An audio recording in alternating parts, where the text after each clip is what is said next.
ठीक है, तो पहले हम थ्योरेटिकल टॉपिक्स कवर करेंगे एंड देन उसके बाद हम लोग प्रैक्टिकल पे जाएंगे। प्रैक्टिकल पहले मैं आप लोगों को एज अ डेमो प्रेजेंट करूंगा, देन आप लोगों को असाइनमेंट दूंगा। असाइनमेंट ज़्यादा टफ नहीं होगा,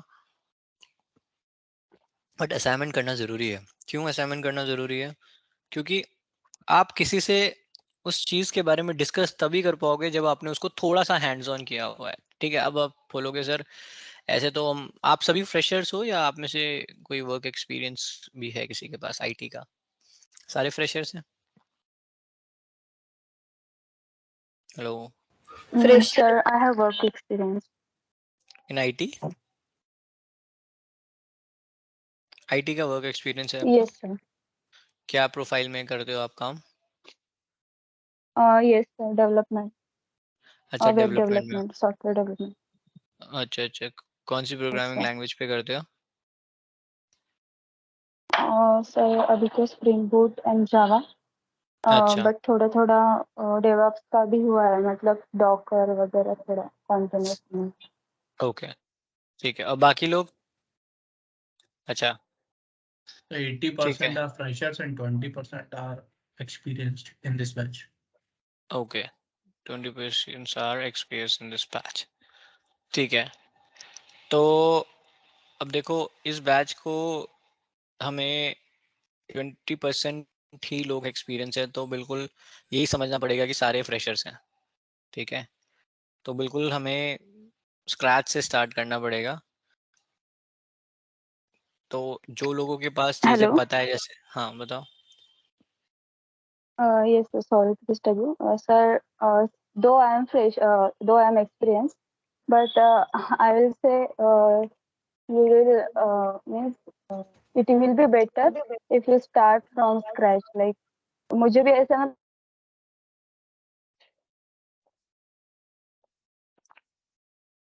ठीक है, मतलब समझ गया। स्क्रैच से होगा तो बहुत सही होगा सर. ठीक है, मैं समझ गया, मैं समझ गया। ओके, चलो फिर अपना फर्स्ट टॉपिक स्टार्ट करते हैं, that is introduction about DevOps. ठीक है, इंट्रोडक्शन ऑफ द डेवऑप्स से पहले मैं थोड़ा अपने बारे में बता देता हूँ। बेसिकली मेरे पास I am currently having 15 plus years of work experience. I'm currently working in one of the organization in Bangalore. यही कारण है कि मैं आपकी ऑफलाइन क्लास नहीं ले सकता, क्योंकि मैं अभी बैंगलोर लोकेशन में हूँ और I am currently working as principal cloud consultant in one of the organisation. तो मेरा जो रोज का काम है वो मैं अपनी ऑर्गेनाइजेशन का जितना भी हमारा सारा रिसोर्सेज है, डिफरेंट टीम्स के इंफ्रास्ट्रक्चर हैं, सब हम लोग क्लाउड पे मैनेज करते हैं। तो मेरा काम क्या है कि क्लाउड के आर्किटेक्चर को डिज़ाइन करना, ठीक है, उनको हेल्प करना है सी आई सी डी पाइपलाइन बनाने में, क्योंकि डेवॉप्स एक बहुत ही थोड़ी थोड़ी टेक्निकल ज़्यादा चीज़ है और एक डेवऑप्स डेवसेक ऑप्स भी है। ठीक है, तो कौन सा वर्जन कंट्रोल यूज़ करना चाहिए, क्योंकि बहुत सारे प्रोजेक्ट्स होते हैं जो अभी लिगेसी प्रोजेक्ट्स होते हैं जिन्हें कहते हैं, वो क्लाउड पे नहीं होते, वो डेटा सेंटर में चलते हैं। ठीक है, तो अब हम मल्टीपल क्लाउड्स यूज़ करते हैं, A W S, Azure, G C P. तो मैं एक क्लाउड पे नहीं काम करता हूँ, मेरे पास मल्टीपल क्लाउड प्रोवाइडर्स हैं। ठीक है, कुछ रिसोर्सेज हमारे एजोर पे हैं, कुछ रिसोर्सेज हमारे ए डब्ल्यू एस पे हैं, कुछ हमारे जी सी पी में। डेवऑप्स पार्ट में शेफ, एनसिबल और अपना ये जो जेंकिंस पे काम किया हुआ है मैंने, टीम सिटी पे किया हुआ है, एजोर डेवऑप्स पे किया हुआ है, बिट बकेट पे किया हुआ है, गिट लैब पे किया हुआ है, गिट हब पे किया हुआ है, और सर्कल सी आई का नाम सुना होगा आप लोगों ने, उस पे किया हुआ है। तो मल्टीपल टूल्स पे मैंने काम किया हुआ है। काम, अब आप ये बोलोगे कि ये सारी चीज़ें मुझे याद नहीं है, मतलब मैं याद नहीं रखता कि इस टूल में अच्छा यहाँ पे ये मेन्यू है, क्योंकि मान लो आज मैंने गिटहब पे काम किया, 6 महीने बाद मैंने गिटलैब पे काम किया, फिर अगले 6 महीने बाद दोबारा गिटहब पे आता हूँ तो उसका यूआई चेंज हो जाता है, तो मैं चीज़ों को याद नहीं रखता हूँ कि यहाँ पे ऑप्शन क्या है। मेरे को कॉन्सेप्ट क्लियर है कि सी आई सी डी के अंदर मुझे डिफरेंट स्टेजेस और डिफरेंट फेजेस बनाने हैं, उसके अंदर डिफरेंट स्टेप्स कॉन्फ़िगर करने हैं। तो मैं आप लोगों को जब पढ़ाऊंगा तो मैं आप लोगों को ये नहीं बताऊंगा कि आप याद कर लो कि यहाँ से ही क्लिक करना है, नहीं, ऐसे नहीं होगा। तो कल को वो ऑप्शन चेंज हो जाता है, क्योंकि गिटहब अपना यूआई चेंज कर देता है, उसमें टेंशन लेने की बात नहीं है। आपको बस ये पता होना चाहिए कि आप गिटहब के वर्जन कंट्रोल को कैसे यूज करोगे, आप उसके अंदर सी आई सी डी पाइपलाइन कैसे बनाओगे, डिफरेंट एक्शंस कैसे बताओगे, यूजर्स को कैसे मैनेज करोगे, और वो सारी चीजें इसके अंदर आएगी। ठीक है, हम लोग और कंटेनराइजेशन में डॉकर्स और क्यूबरनेटिस को हम टच करेंगे। डॉकर हम डीप में पढ़ेंगे, क्यूबरनेटिस के बारे में हम थोड़ा सा उसके स्ट्रक्चर को समझेंगे कि क्यूबरनेटिस एक्चुअली होता क्या है, फायदा क्या, मतलब क्या ऐसी जरूरत पड़ गई कि जब डॉकर से हमारा सारा काम हो रहा था तो हमें क्यूबरनेटिस की क्या जरूरत पड़ी। ऐसे ही हमें ये सारे टॉपिक हम करेंगे। तो मैंने ये सारी चीज़ों पे काम किया हुआ है अपने करियर में, और भी बहुत सारी चीज़ें मैंने अपने करियर में काम के अलावा सीखी हैं कि लोगों से डिस्कशन कैसे करते हैं। तो मतलब आप लोग नॉर्मली नहीं बात करते हो क्योंकि सारे क्लाइंट्स यूएस के होते हैं, यूरोप के होते हैं, ऑस्ट्रेलिया के होते हैं, तो वहाँ पे भी बहुत इंटेलिजेंट लोग हैं। तो वो जब आपसे बात करते हैं तो आपको उन टर्म्स में बात करनी पड़ती है। मतलब वो ये पूछेंगे what is the throughput, what is the total time taken by your CICD pipeline currently, तो वो टाइम मेजर करके बताना होता है कितना हो रहा है, कौन से स्टेप में बिल्ड टूल कौन सा यूज कर रहे हो, डॉटेड एप्लीकेशन को कैसे बिल्ड करोगे, जावा एप्लीकेशन को कैसे बिल्ड करोगे, नोड जेएस एप्लीकेशन को कैसे बिल्ड करोगे, न्यू गिट पैकेज मैनेजर क्या होता है। तो ऐसे ऐसे चीजें जो काम के अलावा भी होती हैं कि आपको कम्युनिकेट कैसे करना है। तो जैसे जैसे मैं कोर्स में आगे बढ़ूंगा तो मैं वो सारी चीजें आपको धीरे धीरे बताता रहूंगा। ठीक है, अब हम स्टार्ट करते हैं व्हाट इज डेवऑप्स। ठीक है, डेवऑप्स एक पैट्रिक डिबोस करके एक बहुत ही बड़े इंडस्ट्री, मतलब एक पर्सन थे, जैसे he has a very good name in the industry. It's a movement of people who think it's time for change in the IT industry, time to stop wasting money, time to start delivering great software and building system that scale and last. अब DevOps की जरूरत क्या पड़ी, मतलब यार DevOps क्यों आया। DevOps एक तरह का मेथोडोलॉजी है, मतलब DevOps से पहले जाते हैं। DevOps से पहले क्या था हमारे पास, DevOps से पहले हमारे पास वाटरफॉल था, वाटरफॉल के बाद हमारे पास एजाइल आया, एजाइल के बाद हमारे पास डेवऑप्स आया। तो वाटरफॉल और एजाइल का नाम सुना है किसी ने?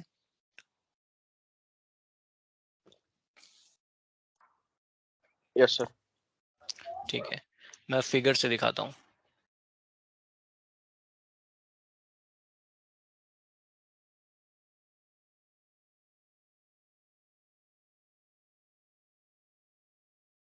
वाटरफॉल कुछ ऐसा होता था।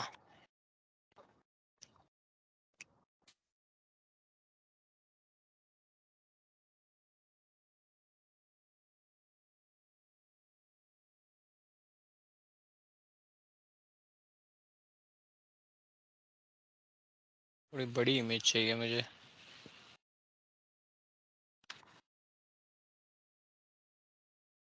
हाँ ठीक है, ये होता है सॉफ्टवेयर डेवलपमेंट टेक्निक्स के अंदर आते हैं। सॉफ्टवेयर डेवलपमेंट टेक्निक्स वो टेक्निक्स होती हैं जिसके यूज से हम किसी सॉफ्टवेयर को बनाते हैं। अच्छा एक चीज और, सारे आप लोग मैकेनिकल से हो या सॉरी सारे आप लोग कौन सी ब्रांच से हो? कोई मैकेनिकल से भी है या सारे Yes, sir. आईटी से हैं? Yes, sir. Yes, sir. I am from okay, Yes, sir. mechanical branch. ठीक है ठीक है ठीक है ठीक है।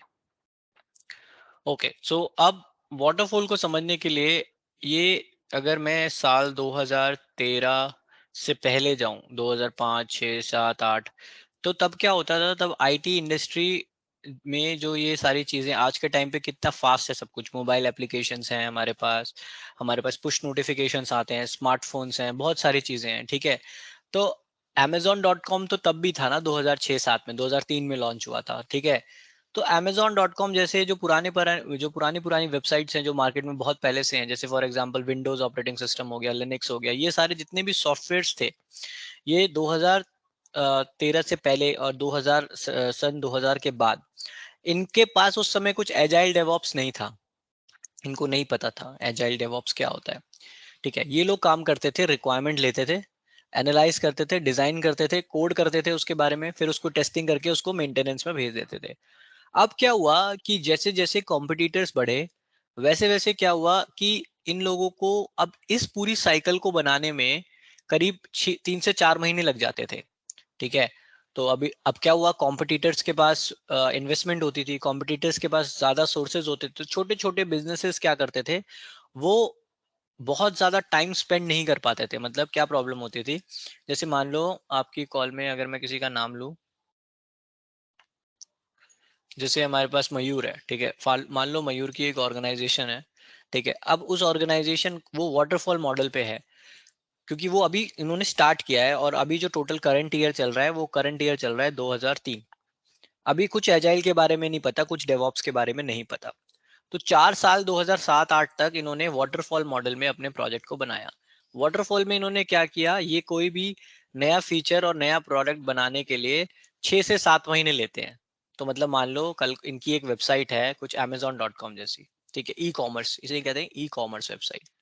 इन्होंने क्या किया, एक नया फीचर ऐड किया कि यहाँ पे इस फीचर के अंदर कूपन कोड डालो तो डिस्काउंट मिलेगा, ठीक है।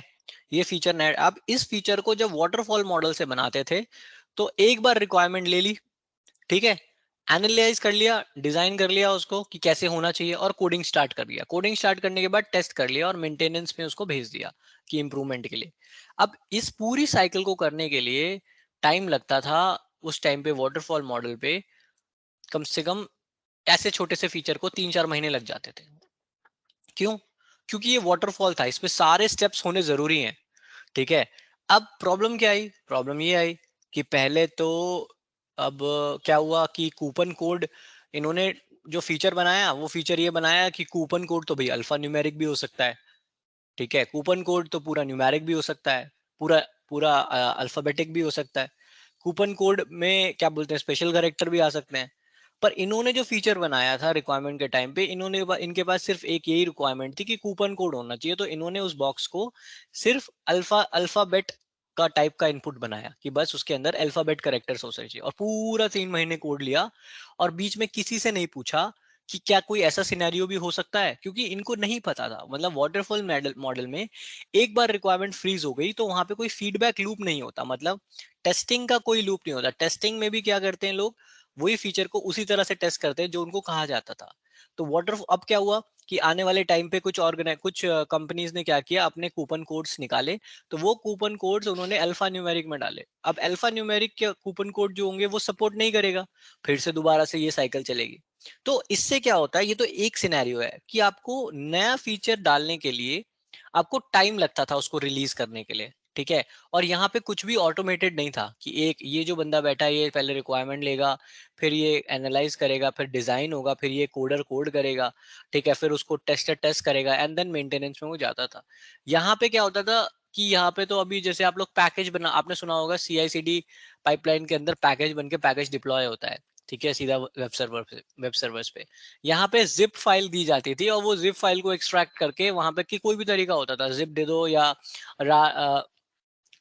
ये जो भी लिनक्स के फॉर्मेट होते थे gzip वगैरह, वो जिप उस तरह जिप करके पैकेज को दिया जाता था।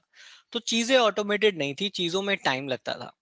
अब दूसरा सिनेरियो क्या है वाटरफॉल के डिसएडवांटेज का, उसमें ये होता था कि आपके पास कस्टमर का फीडबैक नहीं आ पाता था। कस्टमर का फीडबैक तब आता था जब आप प्रोडक्ट को लॉन्च कर देते थे, ठीक है।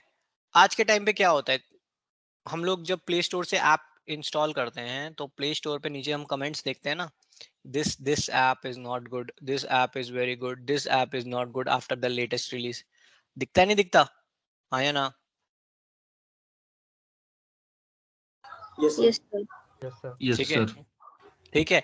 तो वो एक रीजन है उसका कि कस्टमर की प्रोडक्ट वाले जितने भी आज के ऑर्गेनाइजेशंस हैं या प्रोडक्ट बेस्ड ऑर्गेनाइजेशन है, वो कस्टमर के फीडबैक पे भी रिलाई करती है, क्योंकि मार्केट चेंज हो रहा है, हमारी रिक्वायरमेंट बढ़ रही है। अब मैं आप लोगों से पूछता हूँ, अगर अगर आपको आपके पास 2 एप्स हैं, ठीक है, मान लो एक एग्जांपल लेते हैं, लेंस कार्ट, ठीक है। लेंस कार्ट में अभी कुछ टाइम पहले एक फीचर नहीं था जिसमें आप जो स्पेक्टिकल्स ले रहे हो, जो ग्लासेस आप ले रहे हो, आप अपनी फोटो अपलोड करके वो ग्लासेस व्यू कर सकते हो कि आपके फेस पे वो कैसा लगेगा। किसी ने ये फीचर यूज करा है? Yes, sir. करा नहीं है सर, पर मतलब पता है सुना है, उसके लिए। Yes, sir. सुना है सुना है, मेरा मतलब सुना भी है, सुना है ना। तो उसमें क्या होता है, मैंने ये नहीं कह रहा कि क्या है, कोई बात नहीं। उसमें क्या होता है कि आप अपनी फोटो को अपलोड करके you can try on the spectacles and automatically AI के यूज से, आर्टिफिशियल इंटेलिजेंस और दूसरे डिफरेंट एल्गोरिदम्स के यूज से वो आपके फेस पे आ जाता है और आपको पता लग जाता है बिना मार्केट जाए कि मेरे को ये चश्मा कैसा लगेगा। करेक्ट। अब एक और वेबसाइट है जो सस्ते और ज्यादा चीप ग्लासेस बेच रही है, लेंस कार्ट के रेट्स बहुत हाई हैं, ठीक है। और भी है बहुत सारे डिजाइन, टाइटन आई प्लस है, ठीक है, बहुत सारे हैं जो ऑनलाइन भी स्पेक्स बेचते हैं, मतलब अपने ग्लासेस बेचते हैं, बट उनके पास ये फीचर नहीं है कि आप ट्राई इट ऑन करो, ट्राई करो। तो अब आप लोग ये बताओ कौन सी वेबसाइट पे आप जाओगे?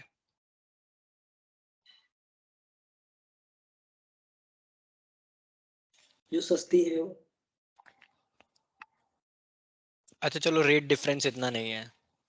देखो बिल्कुल सही बात, आप सस्ती पे जाओगे, बाकी लोग में से कुछ लोग ऐसे होंगे जो जिनके लिए कॉस्ट इतना इंपॉर्टेंट नहीं होता, बट वो देखना चाहते हैं विदाउट घर से जाएं कि वो स्पेक वो जो फीचर है, मतलब देखो एग्जाम्पल जो मैं देता हूँ दूंगा आपको पूरे क्लास में, मैं आपको बहुत सारे एग्जाम्पल्स दूंगा। एग्जाम्पल्स के कोर को समझना है कि मैं क्या समझाना चाह रहा हूँ। मैं ये समझाना चाह रहा हूँ वो फीचर जो है, फीचर ऑफ ट्राइटॉन, मतलब वो फीचर जो चश्मा पहनने वाला जो फीचर है, वो फीचर टाइटन आई प्लस या किसी दूसरी वेबसाइट में नहीं है। तो मुझे चलो सस्ता है ठीक है, पर मैं अपना पर्सनल व्यू बताता हूँ, मुझे मैं थोड़ा अवॉइड करूंगा। क्यों? कि मुझे नहीं पता क्या क्वालिटी आएगी, मुझे मतलब क्वालिटी मतलब कैसा मैं लगूंगा उस चश्मे में, विदाउट क्या पता फिर मुझे रिटर्न करना पड़े। और उनकी कुछ रिटर्न पॉलिसी भी नहीं है। लेंसकार्ट की रिटर्न पॉलिसी भी है फॉर एग्जाम्पल, मतलब ये एक रैंडम सिनेरियोज में दे रहा हूँ आपको।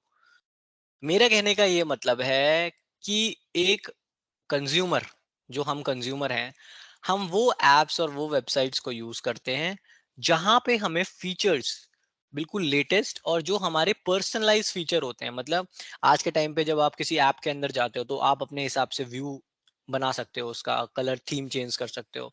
तो हमें बहुत अच्छा लगता है कि जब एक फीचर के अंदर बहुत सारे ऐप वो होते हैं। अब रीजन मुझे ये बताओ, लोग आईफोन का जब भी लेटेस्ट वर्जन आता है इतना क्यों हाइप होती है, क्यों? चाहे वो स्क्रीन छोटा बड़ा कर रहे हैं, कुछ भी कर रहे हैं, बट ऐसा नहीं है, वो स्क्रीन के अलावा भी बहुत सारी चीजें करते हैं। ठीक है, तो इसीलिए आईफोन ज्यादा सही है, क्योंकि उसके अंदर एक तो लोगों को आईफोन पसंद है, लेटेस्ट में नए फीचर्स आते हैं, तो हम लोग हमेशा नए फीचर्स की तरफ भागते हैं। अगर कल को आईफोन की कंपनी हर हफ्ते न्यू आईफोन लॉन्च करना स्टार्ट कर दे, ठीक है, तो क्या होगा? एक तो क्या होगा, इससे पता लगेगा कि एप्पल यूजर्स के फीडबैक्स को ज्यादा इंपॉर्टेंट लेके वो फीचर बना रहा है। स्क्रीन छोटे बड़े से कोई स्क्रीन तो एक एक तरह का मतलब वो बनाया हुआ है मार्केट में कि वो बस स्क्रीन और कैमरा साइज इधर उधर कर रहे हैं, बट ऐसा नहीं है। और भी बहुत सारे फीचर्स है प्रोसेसर के रिलेटेड, उसके मतलब आप लोगों ने किसी ने यूज किया हो जो नया है आईफोन 14 प्रो मैक्स जो आया उसके अंदर, या आईफोन 14 जो भी यूज किया हो, तो उसके अंदर और भी डिफरेंट काइंड ऑफ फीचर्स है। ठीक है, तो कहने का सार क्या है? कहने का ये सार है कि हम लोग उस चीजों पे ज्यादा ज्यादा चाहते हैं जो नए नए फीचर्स ज्यादा जल्दी लॉन्च करते हैं। ठीक है, तो अब वाटरफॉल में ये होना बड़ा मुश्किल था भाई। भाई वाटरफॉल में नहीं हो सकता था ये, क्योंकि वाटरफॉल में हर स्टेज का अपना कंप्लीट होना ही पड़ता था। तो ठीक है, यहाँ से फिर अब क्या हुआ, तो ये फेल होने लगा। मतलब जब क्या हुआ कि मयूर ने 4 साल जब ऑर्गेनाइजेशन में काम किया, मतलब अपनी कंपनी को वाटरफॉल पे चलाया 2007-8 तक, तो मतलब 2010 10-11 तक मान लो, तो वहां पे क्या हुआ कि और कॉम्पिटिटर्स आने लगे और वो एक नई मेथोडोलॉजी को यूज करने लगे जिसका नाम था एजाइल। तो उसकी वजह से क्या हुआ, जो वाटरफॉल पे चार्ज चल रहा था वो लोग जल्दी जल्दी अपने प्रोडक्ट को रिलीज करने लगे एजाइल का। तो एजाइल कैसा लगता है वो दिखाता हूँ मैं तुम्हें।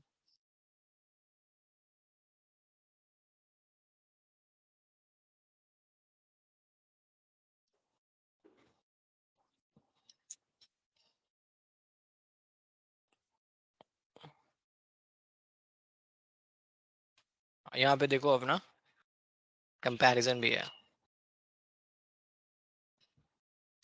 ठीक है, वाटरफॉल मैंने बताया सब एक लूप में फाइनल आउटकम आता है, इसमें तुम रोल बैक नहीं कर सकते हो। कल को क्या हुआ कि मान लो तुमने 6 महीने में मयूर ने ये डिसाइड किया कि हम ये फीचर ऐड करेंगे, और 6 महीने लग गए उसको बनाने में, और 6 महीने बाद यूजर्स ने बोला हमें ये नहीं चाहिए, तो वो जो जितना भी पैसा और इन्वेस्टमेंट लगी रिसोर्सेज बनाने में वो सब बर्बाद हो गया, क्योंकि कोई फीडबैक लूप नहीं है। आप पीछे नहीं आ सकते। वाटरफॉल किसी ने देखा है? कोई वाटरफॉल देखा है लाइव कभी? मतलब ये एक गोवा के पास दूधो सागर वाटरफॉल किसी ने देखा है, या कभी वीडियो देखी है, कुछ फोटोज देखी है वाटरफॉल की? Yes sir. हाँ यस यस सर। वो एक ही फ्लो में बहता है, ठीक है, इसीलिए उस एक ही फ्लो में मतलब पानी पीछे जाना मुश्किल है। तो इसका यही सबसे बड़ा डिसएडवांटेज ये था कि यहाँ पे कोई फीडबैक लूप नहीं था। फाइनल प्रोडक्ट बन गया, और चाहे वो कस्टमर ने अपनी रिक्वायरमेंट चेंज कर दी बनने के बाद कि नहीं यार मुझे ना ये ऐसा नहीं चाहिए, बात खत्म। क्यों? आपने 20-25 लाख रुपए लगाए उस फीचर को बनाने के लिए, ये तो बहुत कम मैं एक अमाउंट ले रहा हूँ। और वहां पे कस्टमर की रिक्वायरमेंट की बात नहीं कर रहा मैं, हमारे भी रिक्वायरमेंट चेंज होती है। मतलब मान लो हमने आज कुछ फीचर देखा है अमेजोन के अंदर, अभी कोई एक फीचर आया था विंडोज में क्या था, विंडोज 7 स्टार्ट बटन यहाँ पे था, यहाँ पे ये आ रहा है मेरा, क्या बोलते हैं ये, टेम्परेचर, ठीक है, स्टार्ट बटन यहाँ था। अब उन्होंने विंडोज 8 में क्या किया, उन्होंने अलग अजीब तरीका की विंडोज बना दी। किसी ने देखा विंडोज 7 और विंडोज 8 यूज किया है आप दोनों में आप सब में से किसी ने विंडोज Yes, sir. 7 और ठीक है। तो विंडोज 8 जब Yes, आया sir. तो विंडोज 8 लोग अडॉप्ट नहीं कर पाए, मेरे को भी बहुत मुश्किल लगा, बहुत ही ज्यादा चेंज था वो। और गलती क्या की वहां माइक्रोसॉफ्ट ने कि वहां पे उन्होंने फीडबैक लूप नहीं रखा। वहां पे जब विंडोज 8 लॉन्च हुआ तो वहां पे क्या हुआ, इंडिया में जितने भी लोग थे, लोगों को परेशान, उन्होंने क्या किया, अपना डिग्रेड करना स्टार्ट कर दिया, अपग्रेड किया विंडोज 8 में, नहीं पसंद आया, पीछे आ गए विंडोज 7 में। तो विंडोज 8 इनका पूरी तरह से पिट गया। फिर विंडोज 10 आया, विंडोज 10 में फिर उन्होंने यहाँ पे स्टार्ट बार कुछ इस तरह बनाया, इधर की तरफ वापस इधर की तरफ आ गए थे। तो आपने देखा होगा ना विंडोज 10 में विंडो बटन फिर लेफ्ट साइड आ गया, स्टार्ट बटन जहां होता था, हाँ या ना? Yes, sir. Yes, sir. ठीक है, वो एक रीजन था। क्यों Yes. था? क्योंकि विंडोज 8 में लोगों को जो उसका जो व्यू था वो पसंद नहीं आया था, तो माइक्रोसॉफ्ट ने उसको फिर दोबारा से चेंज करके बस थोड़े से कॉस्मेटिक चेंजेस उसके अंदर किए। अब हाँ, एक मिनट,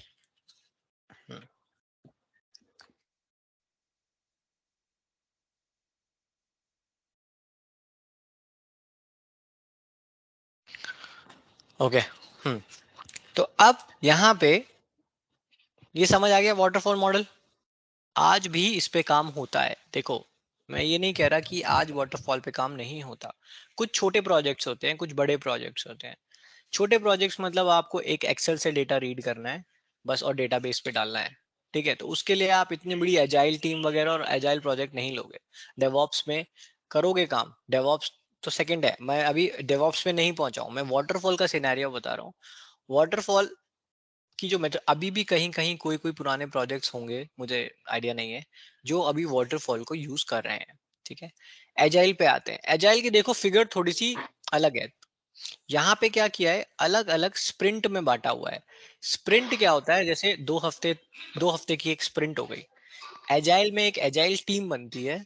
एजाइल में कोई मैनेजर नहीं होता, एजाइल में स्क्रम मास्टर होता है। एक स्क्रम मास्टर होता है, एक आपका बिजनेस एनालिस्ट होता है, एक आप खुद होते हो डेवलपमेंट टीम से, और क्यूए टीम होती है, ठीक है। अब एजाइल में आप देखोगे कि यहाँ पे define, design, develop, test, design, define, develop, test, देख रहे हो, फीडबैक लूप है। इसका एक रीजन है कि ये हर स्प्रिंट में आप पहले क्या करते हो, आप डिफाइन करते हो हमें ये 4 फीचर ऐड करने हैं, फिर उसको डिजाइन करते हो, उसके लिए कोड करते हो, उसको टेस्ट करते हो, फिर यहां से आपके पास फीडबैक आता है कि कस्टमर्स की रिक्वायरमेंट में ये थोड़ा सा नया चेंज है, तो आपके पास टाइम होता है उसको फिर से करने का। और हर स्प्रिंट में आप क्या करते हो, इस साइकिल को फॉलो करते हो, there is a feedback loop in agile, ठीक है। एंड देन जब आप कंफर्म कर देते हो तब उसको डिप्लॉय करते हो। तो इससे क्या हुआ, इससे सबसे पहले आपको फीडबैक मिला, ठीक है। हाँ, एजाइल हर 2 हफ्ते में एजाइल ये कहता है कि आप कुछ ना कुछ रिलीज करो, और उस टर्म को बोलते हैं एमवीपी। एमवीपी का फुल फॉर्म होता है मिनिमम वाइबल प्रोडक्ट। हम इसमें फाइनल प्रोडक्ट नहीं बनाते हैं, हम सबसे पहले एजाइल के अंदर एमवीपी रिलीज करते हैं। MVP stands for minimum viable product. उसके अंदर सारे मिनिमम फीचर्स होते हैं, वो एमवीपी मार्केट में जाता है। जैसे फॉर एग्जांपल जब एंड्रॉइड का कोई लेटेस्ट अपडेट आता है तो वो बीटा बीटा वर्जन निकालते हैं। बीटा वर्जन क्या होता है कि वो कस्टमर्स के पास ही होता है, और कस्टमर्स उसको भेजते हैं गूगल को वापस कि यार इसमें ये नहीं चल रहा है, इसमें ये प्रॉब्लम है, ये प्रॉब्लम है, तो गूगल उसको ठीक करके फिर फाइनल वर्जन रिलीज करता है, चाहे वो एंड्रॉइड का कोई सा भी वर्जन हो, ठीक है, जो भी लेटेस्ट। ऐसे ही आज के टाइम पे काम होता है। फीडबैक बहुत इंपॉर्टेंट है, और एजाइल में भी हर 2 हफ्ते के अंदर आप डिप्लॉय कर सकते हो। वाटरफॉल में आप पूरी स्प्रिंट, पूरा डेवलपमेंट के बाद ही डिप्लॉय करोगे। देखो डिप्लॉय लास्ट में है ना इसमें, और इसमें डिप्लॉय स्प्रिंट के एंड में है। तो 4 में से 2 फीचर बनाए, डिप्लॉय किए, 6 में से 4 फीचर बनाए, डिप्लॉय किए, 6 के 6 फीचर बनाए, डिप्लॉय किया। तो हमारा प्रोडक्ट धीरे धीरे धीरे धीरे कस्टमर की सेटिस्फेक्शन के हिसाब से बनता है, और इसमें कोई भी इतनी प्रॉब्लम नहीं। बट स्प्रिंट टाइम 2 हफ्ते होता था, तो 2 हफ्ते बाद ही डिप्लॉयमेंट होती थी। अब आप बोलोगे कि ये इसमें तो ये तो फास्ट है, फिर भी वाटरफॉल से तो डेवऑप्स की जरूरत क्या पड़ी? डेवऑप्स आपको कैपेबिलिटी देता है डिप्लॉय डेली की। भाई तुम रोज रिलीज करो, तुम अपने सिस्टम को इतना स्ट्रांग बनाओ। एक रेवोल्यूशन की तरह डेवऑप्स आया, क्योंकि एजाइल में क्या हुआ कि फिर गूगल को, मतलब देखो ऐसा होता है कि ये जितनी भी मेथडोलॉजीज है ना, चाहे डेवऑप्स हो गई, एजाइल हो गई, वाटरफॉल, जो बड़ी बड़ी कंपनी है, गूगल, माइक्रोसॉफ्ट, फेसबुक, ये खुद अडॉप्ट करके फिर मार्केट में रिलीज करती हैं, और कुछ कंपनीज इनको फॉलो करती हैं कि ये क्या कर रही है। ठीक है, अब गूगल जब एजाइल फॉलो कर रहा था तो उसको क्या प्रॉब्लम आई, उसके पास तो बहुत सारे प्रोडक्ट्स हैं दुनिया भर में। गूगल का सिर्फ सर्च नहीं है, गूगल सर्च तो सिर्फ एक प्रोजेक्ट है, उनके पास हजारों प्रोजेक्ट्स हैं गूगल के पास। डेटा डेटा साइंसेस के हैं, पाइथन के, मतलब आप सोच नहीं सकते कितने प्रोजेक्ट्स हैं गूगल के पास। एजाइल में काम करते हुए वहां पे जैसे उन्हें और इम्प्रूवमेंट चाहिए था, उनको ऑन फास्टर पे जाना था। अभी क्या हो रहा था, वो वर्चुअलाइजेशन का यूज कर रहे थे, मतलब वो क्या कर रहे थे, वीएम्स का यूज कर रहे थे। डेवऑप्स से क्या हुआ, वो कंटेनर बेस्ड एनवायरनमेंट पे गए, माइक्रो सर्विसेज पे। उनको चाहिए थी डिप्लॉयमेंट फास्ट, ऐसा नहीं कि वो 2 हफ्ते वेट करें। तो वो फास्ट डिप्लॉयमेंट की वजह से उन्होंने क्या एक प्रैक्टिस स्टार्ट करी, जिसको उन्होंने बोला कि हम क्या करेंगे, हम पूरा होस्ट नहीं, हम लोग क्या करेंगे, डॉकर, एक टेक्नोलॉजी आई, उस डॉकर के अंदर, एक मिनट गाइस, एक minute.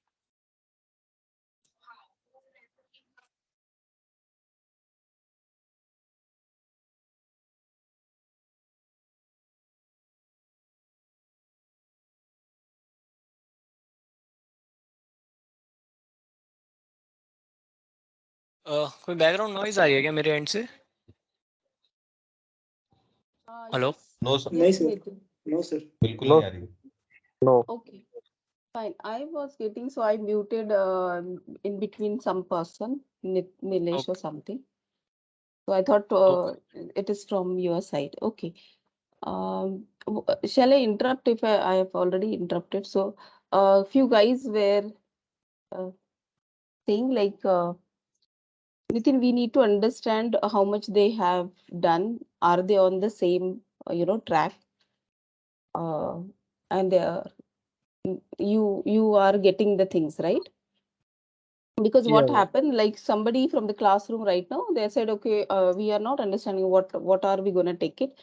So basically we're going to start it with the from very basics, okay, as if it is a very first class. And if at all you have any concern ki this I know, or sir, let's go ahead and start the next, we can. um, Somebody's there, just now I met to her. She's saying GitHub has been done in between. So yeah, we're gonna take it from the very GitHub also we will start again. Okay, okay. So Right? it will be like completely the new class we can think New of. class, because if somebody was there, somebody was not there, and then even we have started change the trainer, mentor. So I think we have, it's a better way, we will start it from very first class. Okay. Okay. I just have one question for like right now, sir, I'm 14 years experience. I've joined this course basically for DevOps. I already worked on AWS. So I really want to know like whether we'll get a good hands-on in this course for the DevOps, specifically for the CI/CD pipelines and all, because that's very important as a part of DevOps. So I just want to understand on that. Because I really don't want like we are just going theoretical, because theoretical knowledge I can just read and go over it, but I want really the hands-on, because I never worked on scripting and all. Yeah, so Rupali, you want me to answer that? Yeah, it's better. We will give you complete hands-on, but Nitin, you can answer much better way. Yeah, so basically, like today is the first session, as Rupali said, right? So in this beginning of the class, in the first 10 minutes, if you were there, I was actually discussing like how and what will be the approach to execute this course of 30 to 40 hours. I'll explain it again. Okay. So maybe you have joined after 10 minutes. That's not an issue.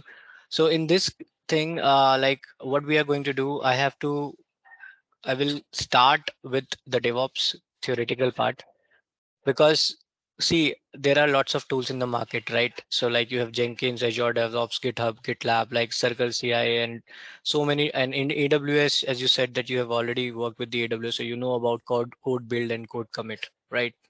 So things covering all the tools will be like very difficult. But what are the different tools which are currently work in the market? The favorites one, that is something which we are going to cover. But before doing that, like I want everyone in this class to be able to work any of the tool if in their career they have to just, they have just learned about Jenkins here. Now when they go and give the interview, they're selected and they have to work on the team city. So they will not find themselves in a state where they will not able to understand what is happening in the team city. So nothing like that needs to be happen. So I have to make them understand, and everyone needs to understand about what are the core concepts and how the CI/CD pipeline, because CI/CD pipeline is not different for each and every tool. It's same. Things are same.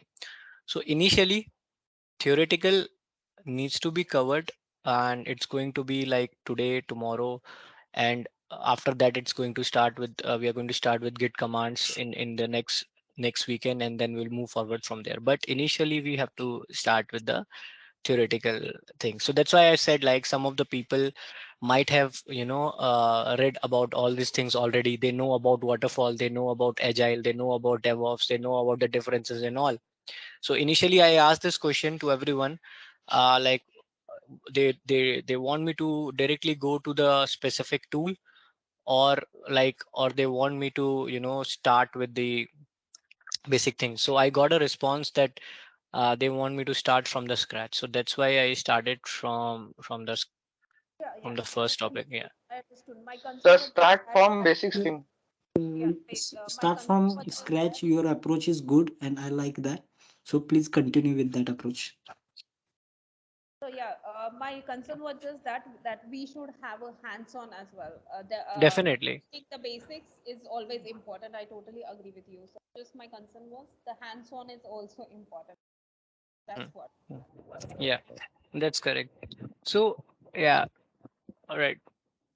So we will have that hands-on. So it's not like that definitions will work, but see, there is mix kind of audience here. Like some are fresher, some have experience, some have experience as a non-IT, some have experience as IT. As you said, you have experience in, like you said, 4 years of work experience, right? 14, 1, 4. 14 years of work experience. So that's huge in IT, right? So you might have a different level of understanding, and the other people have freshers have different. You know the difference, right? In this Yeah, case. yeah, I totally understand. Yeah, so so some of the topics for you is just like will be very boring. Like if I'm telling you about like what is agile and what is waterfall, for you it is like you will find it very boring because you already know about it. You have around 14 years of work experience, right? Yeah, yeah. But And I I'm have to cover it.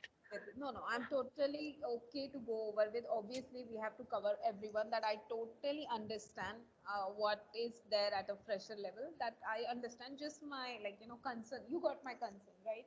Being an Yeah, experience, what I have. So that's it. That's it. yeah, definitely. We will have hands on. That's all. Yeah, Okay, thanks. Thanks. Nidhi. yeah. Thank you.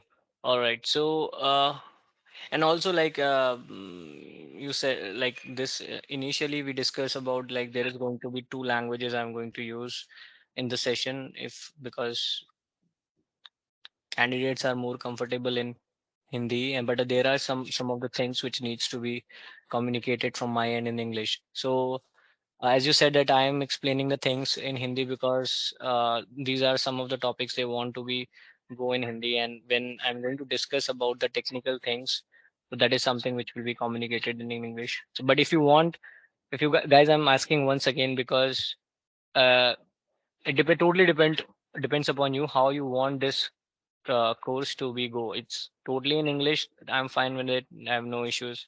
Totally in Hindi or it mix. You can decide right now as well again.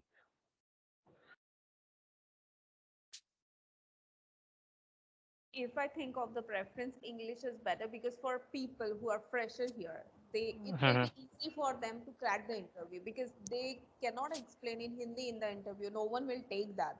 So it's a good Yeah. chance for them to take a grip on their English as well, I feel.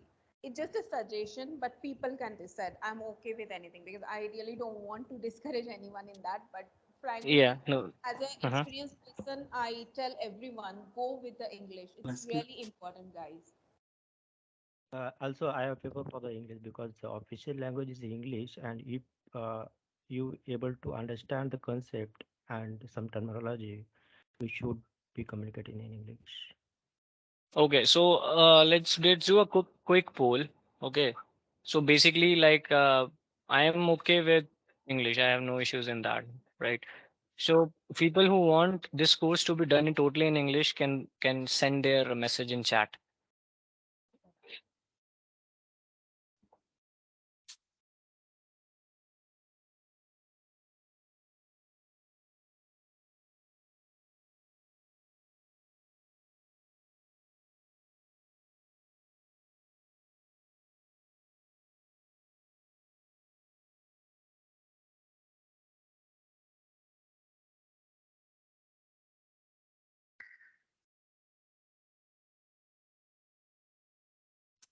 Shashank, you have to wait for this one. I'm just asking, like people who are comfortable in English, just message. That's it. I'll come to the next part.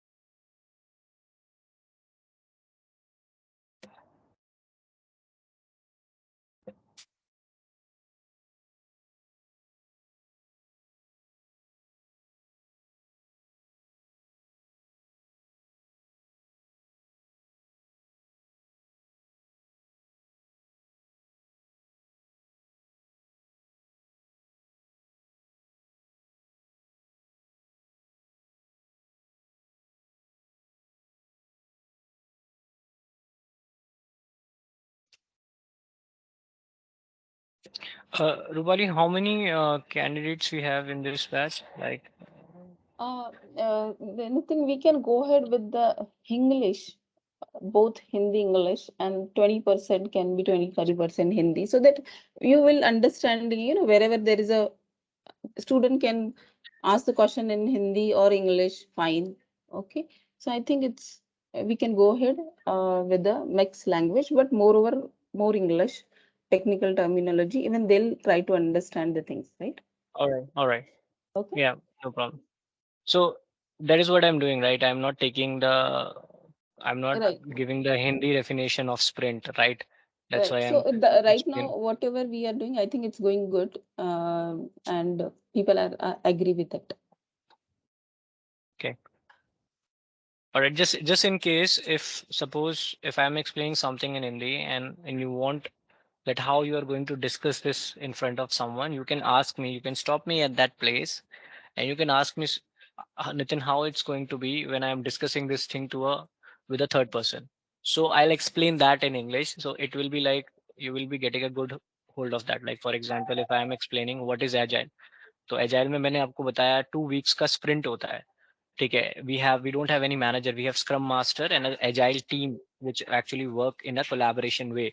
So उसको agile को बताना कैसे है, तो आप मुझे stop करके पूछ सकते हो कि सर इसको agile को अगर कोई पूछे तो इसको कैसे बताना है इंग्लिश में, तो वो मैं आपको एक्सप्लेन कर दूंगा. बाकी जब हम गिट कमांड्स और जेनकिंस में CI/CD बनाएंगे या गिटहब में गिटलैब में CI/CD पाइपलाइन बनाएंगे और भी बहुत सारे वर्जन कंट्रोल्स वाले टूल्स जब हम पढ़ेंगे, तो उस केस में हिंदी नहीं, उसमें हम टेक्निकल टर्म्स का यूज करेंगे और वो टर्म्स इंग्लिश में होती हैं.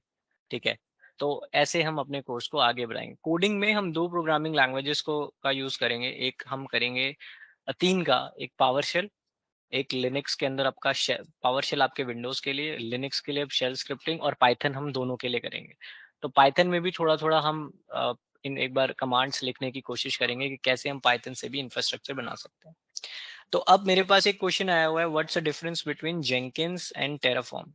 So it's a very good question in terms of like how to differentiate, and there is lots of differences between Jenkins and Terraform. Jenkins is your CI/CD tool. It's a tool which you can use to build a CI/CD pipeline and do the deployments from. Right? Terraform is is released by HashiCorp. HashiCorp is the inventor of Terraform, and Terraform is used to build your infrastructure. Now, inside Jenkins, you can execute Terraform and Terraform scripts, right? The scripts is written in a YAML form. That YAML stands, it's just like a normal, human readable language. It's not that complex. And we will cover Terraform and DevOps. Like we will going to build the infrastructure using Terraform, executing Terraform from Jenkins and building the infrastructure in AWS environment. So that is something which we are going to do. Major difference, like they are totally different. They are totally into different domain. That's the first difference. First, Jenkins is used to build the CI/CD pipeline. It's a tool which is used to build the CI/CD pipeline. Terraform is for your infrastructure as code. Like what happened? Like suppose you have to build the infrastructure using code. So that's why it is called as infrastructure as code. So you will write the commands like how to build an EC2, S3, or in Azure, how to build an Azure machines, or whatever the different infrastructure each and every public cloud provider provided. Okay, so they are not related at all. You can execute Terraforms inside Jenkins. You can execute Terraforms on your local, or you can in any CI/CD tool, either GitHub, GitLab, or TeamCity, Azure DevOps, Bamboo. Like these are the Circle CI. These kind of tools are used to execute the Terraform outside of the cloud environment. Okay. Now, one important thing is when I say like you have to consider the capability of one Jenkins tool will be similar as the capability of other CI/CD tools. Suppose if we cover Jenkins, then I might give you the assignment to do the same thing in TeamCity, right? They are not very much different. Everything is same in that. Just the way of steps of installing the software is slightly different. That we will come in later stage. उसको हम बाद में देखेंगे कि हम कैसे एक CI/CD tool को पढ़ के दूसरे को कैसे उससे कंपेयर कर सकते हैं. पर हमें ये जानना पड़ेगा उसके अंदर की वर्जन कंट्रोल और रिपोजिटरी से चेकआउट कैसे करते हैं, स्टेजेस कैसे बनाते हैं, बिल्ड में क्या होता है, टेस्ट में यूनिट टेस्ट कैसे एग्जीक्यूट करते हैं, उसके बाद हम उसके अंदर कॉन्फ़िगरेशन मैनेजमेंट कैसे करते हैं. ये बहुत ही इंपॉर्टेंट चीज है. द इंपॉर्टेंट चीज is like for example you have a like suppose आप में से someone told me that she is from the development end, right? So basically, you know about database connection string in Java Spring Boot. You have to put property file or the configuration file, right? Where you put the database connection string, like this is my database. This is going to be the user ID and password. That's is it right or wrong? You put the Yes, sir. connection string, correct? Now you will when you execute and deploy this code from a CI/CD tool. I'm not taking one name. I'm not taking Jenkins. Any CI/CD tool, you have to go to the part where you have to encrypt the connection strings into you have to encrypt them like or using MD5 or SHA-256 encryption technology. Why? There is a reason, because when you are moving your package to a different cloud provider, some security related things we have to implement it. So configuration will be updated and encrypted based upon the environment. Now, as you have database for one environment, you will have one connection string. For dev, you have different connection string. For UAT, you have different connection string, and for prod, you have different connection string.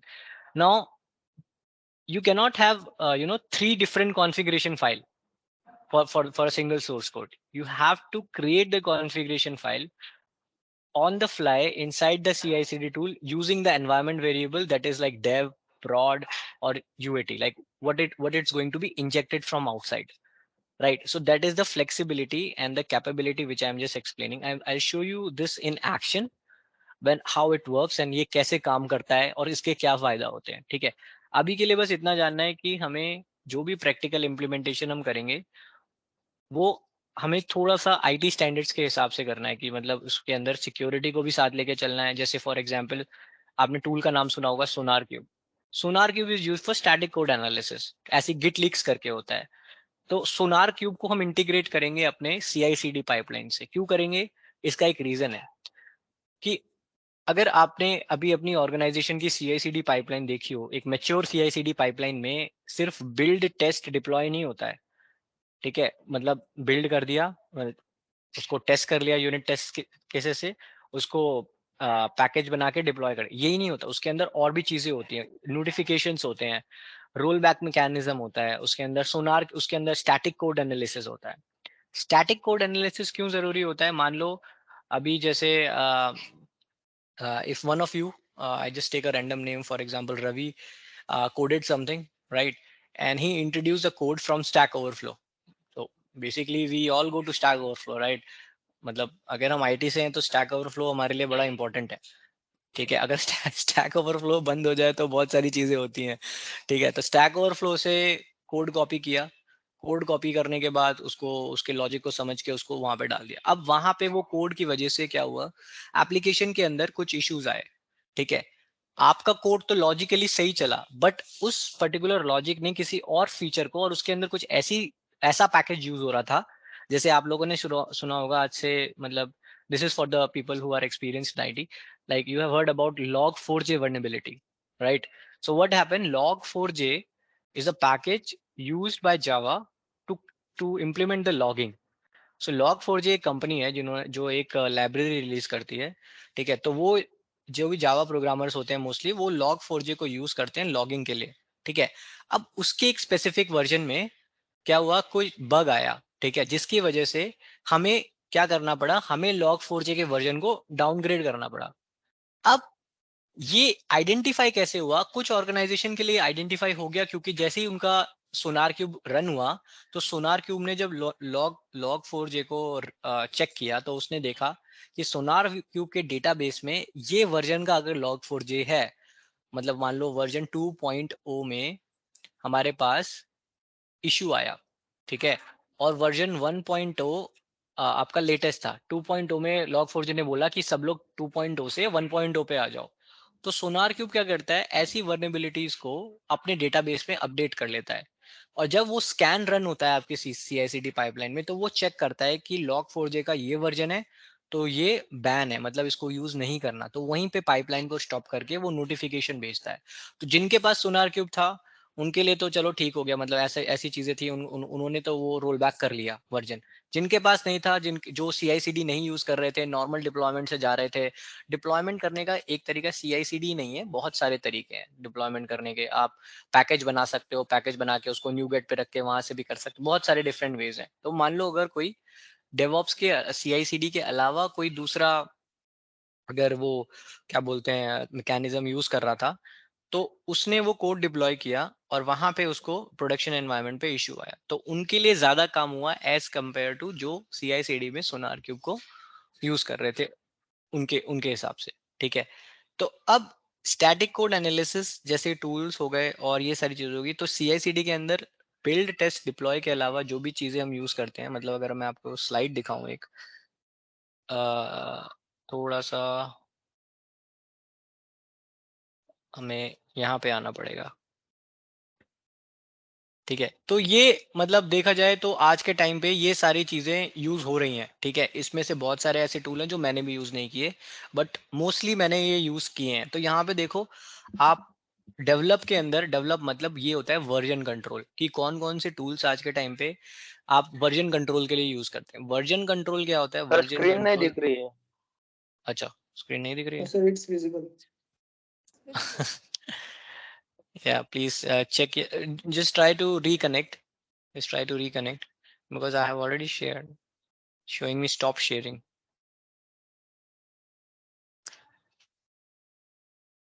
Yeah, just try to reconnect. Okay.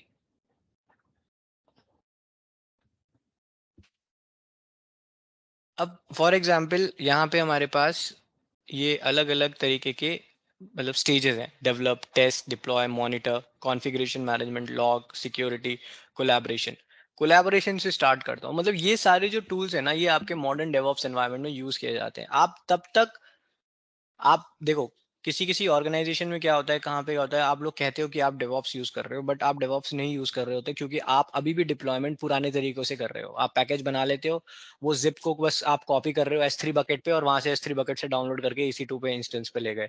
तो वो तरीका नहीं है, वो pure DevOps नहीं हुआ, वो तो बस एक शोकेस हुआ. मतलब जब तक आप आपकी पाइपलाइन में डिप्लॉयमेंट और ये सारा मतलब जो डिपेंडेंसी है, जो ये मतलब मैं कहूँ एक जस्ट वर्क अराउंड है कि मतलब पैकेज बना लिया और पैकेज को S3 पे कर लिया, वो तरीका करेक्ट नहीं है. आपको डायरेक्टली पुश करना है with the use of Ansible tools like Ansible, Chef और Puppet directly to the web server, whatever the latest changes of the source code. You don't need अ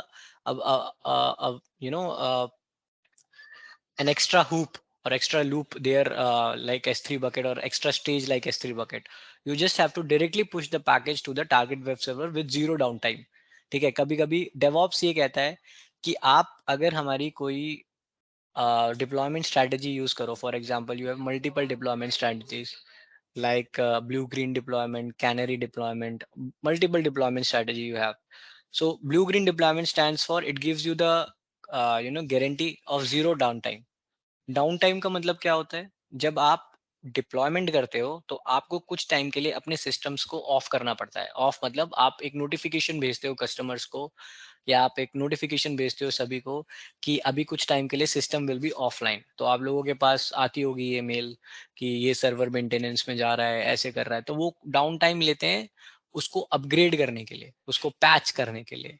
ठीक है, तो वो भी आप विदाउट मतलब विदाउट डाउन टाइम कर सकते हो. बट ये डिपेंड करता है कि आपने अपनी CI/CD पाइपलाइन को कितना मेच्योर बनाया हुआ है. ठीक है, आप कौन सी डिप्लॉयमेंट स्ट्रेटजी, तो वो सारी चीजें भी हम पढ़ेंगे कि अलग अलग डिप्लॉयमेंट स्ट्रेटजीज क्या होती है, किस सिनेरियो में क्या डिप्लॉयमेंट स्ट्रेटजी यूज करते हैं.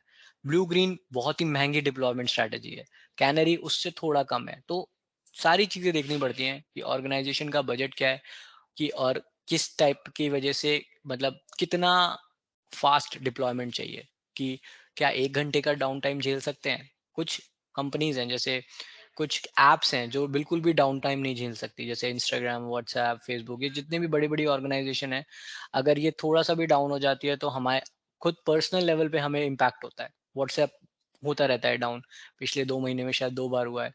ठीक है, तो उस केस में क्या होता है, तो हमारी चैट्स रुक जाती हैं, हम अपना काम नहीं कर पाते. तो इनके लिए डाउन टाइम जीरो होना चाहिए. तो ये डिपेंड करता है कि क्या लेवल ऑफ क्रिटिकलिटी है, कि हमें इस डिप्लॉयमेंट स्ट्रेटेजी पे जाना है. तो वो हम सारा उस पर्टिकुलर टॉपिक में पढ़ेंगे. अभी मैं आपको ये सारा एक जो व्यू दिखा रहा हूँ, ये व्यू दिखा रहा हूँ, ये सारे वो टूल्स हैं जो करंटली यूज हो रहे हैं मार्केट में. ठीक है, अब जैसे डेवलप के स्टेज में ये वर्जन कंट्रोल आ जाता है, गिट और SVN, bit bucket. Bit bucket आपका एटलेसियन एक कंपनी है, वो प्रोवाइड करती है. परफोर्स, वर्जन एवरीथिंग, ये मैंने यूज नहीं किया है. मैंने गिट, SVN पे सब वर्जन, SVN का फॉर्म है सब वर्जन. पहले क्या होता था कि गिट और सब वर्जन में एक मेजर डिफरेंस है. सब वर्जन जो होता है अपना, वो होता है सेंट्रलाइज्ड रिपोजिटरी सिस्टम. ठीक है, सब वर्जन एक टूल था जिसके अंदर आपके पास एक रिपोजिटरी सेंट्रलाइज थी, आप अपने लोकल पे रिपोजिटरी नहीं बना सकते थे. Git is your distributed repository system. इसमें क्या होता है कि आप डेवलपर अपने लोकल पे चेक इन करता रहता है कोड. अगर सेंट्रलाइज जो है मेन जो गिट रिपोजिटरी है वो अगर डाउन है तो आपका काम नहीं रुकेगा, क्योंकि आपके लोकल सिस्टम पे एक रिपोजिटरी बनी हुई है अगर आप गिट यूज करते हो. तो गिट आपका डिस्ट्रीब्यूटेड रिपोजिटरी सिस्टम है और सब वर्जन आपका सेंट्रलाइज था. ऐसी TFS था माइक्रोसॉफ्ट का, टीम फाउंडेशन सर्वर. अभी भी आप लोगों ने सुना होगा टीम फाउंडेशन सर्वर करके होता है. तो उसके अंदर क्या होता था, उसके अंदर भी वो सेंट्रलाइज उस पे होता था. अब माइक्रोसॉफ्ट ने TFS बंद कर दिया. TFS को बंद करा, इन्होंने लॉन्च किया Azure DevOps. Azure DevOps cloud offering है DevOps CI/CD टूल की.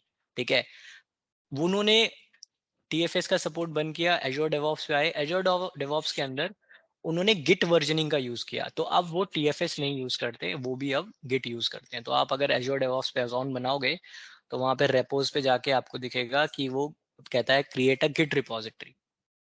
ठीक है, टेस्ट के अंदर हम आते हैं तो यहाँ पे क्या होता है, हम मल्टीपल टेस्ट एग्जीक्यूट करते हैं. ये मैं वो वाले टेस्ट नहीं बोल रहा हूँ जो टेस्ट अभी आप लोग पोस्ट डिप्लॉयमेंट पे करते हो. पोस्ट डिप्लॉयमेंट मतलब कोड के डिप्लॉय हो जाने के बाद जो आपकी QA टीम टेस्ट करती है. QA टीम कैसे टेस्ट करती है, उनके पास टूल्स होते हैं, वो यूज करते हैं सिलेनियम जैसी टेक्नोलॉजीज. ठीक है, सिलेनियम हो गया, JMeter हो गया फॉर परफॉर्मेंस टेस्टिंग और इन सब के लिए. यहाँ मैं बात कर रहा हूँ प्री डिप्लॉयमेंट की. मतलब ये बहुत ही इंपॉर्टेंट फेज है जिसे कहते हैं unit test cases. Unit test cases बहुत इंपॉर्टेंट होते हैं लिखने के लिए, क्योंकि वो बिल्ड टाइम पे आपके कोड के अंदर जो लॉजिकल इश्यूज होते हैं वो कैच कर लेता है. तो आपको पूरी डिप्लॉयमेंट साइकिल नहीं करने की जरूरत होती. मतलब फॉर एग्जांपल अगर वो फिगर एक मैं दिखा देता हूँ. हाँ, ये अपना एक ये इमेज आप लोगों ने सबने देखी होगी, ठीक है, मैं ये मानता हूँ कि सबने ये इमेज ऐसे जिसमें code, build, test, package, release, configure, monitor करके आता है। तो बिल्ड के बाद जो ये टेस्ट वाला एरिया है, ये वो टेस्ट वाला एरिया नहीं है जो अपने क्वालिटी एश्योरेंस या क्वालिटी इंजीनियर्स करते हैं, वो तो करते हैं कॉन्फ़िगर रिलीज के बाद। यहाँ पे होता है आपके unit test execute. Unit test execute आपके डेवलपर्स लिखते हैं। वो इसीलिए लिखते हैं क्योंकि आप बिल्ड के बाद ही कुछ इश्यूज ऐसे होते हैं जो आप कैच करना चाहते हो, इसको कहते हैं catch them early. Catch them early एक तरह की स्टेटमेंट आप सुनोगे कि why we write unit test cases, we write unit test cases to catch the issues early so that we don't have to complete the whole cycle of DevOps. क्यों?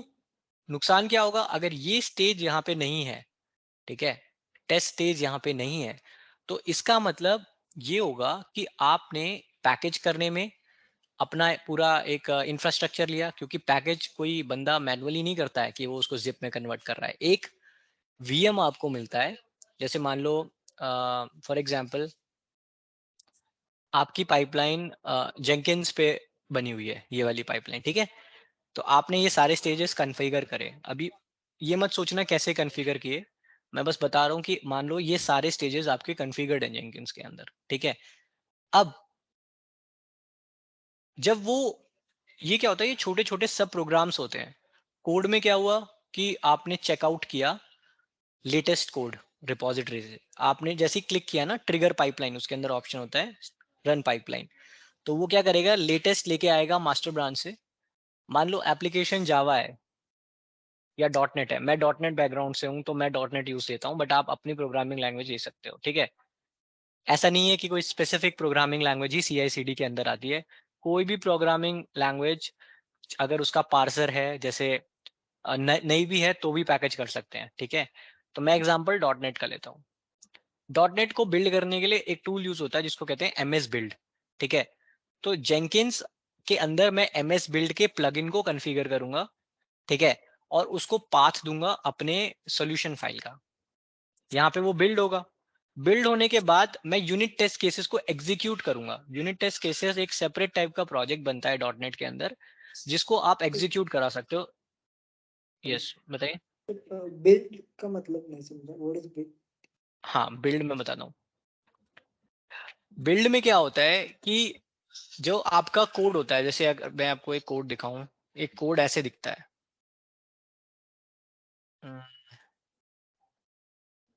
एक minute, कुछ हम पब्लिक रिपोजिटरी पे कुछ खोल लेते हैं।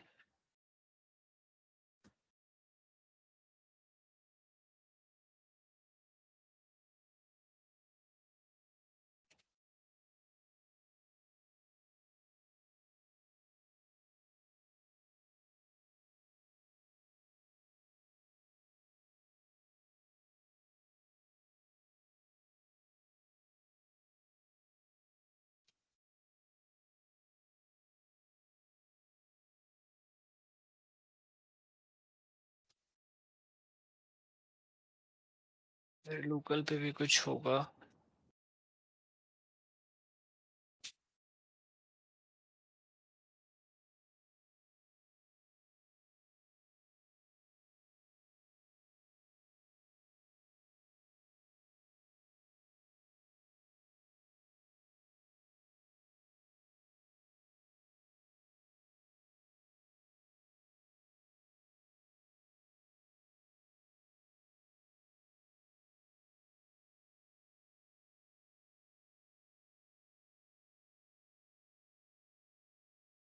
मान लो ये सिंपल सा आपका कोड है, ठीक है, C# में लिखा हुआ, ठीक है, इसको मैं कॉपी करता हूँ।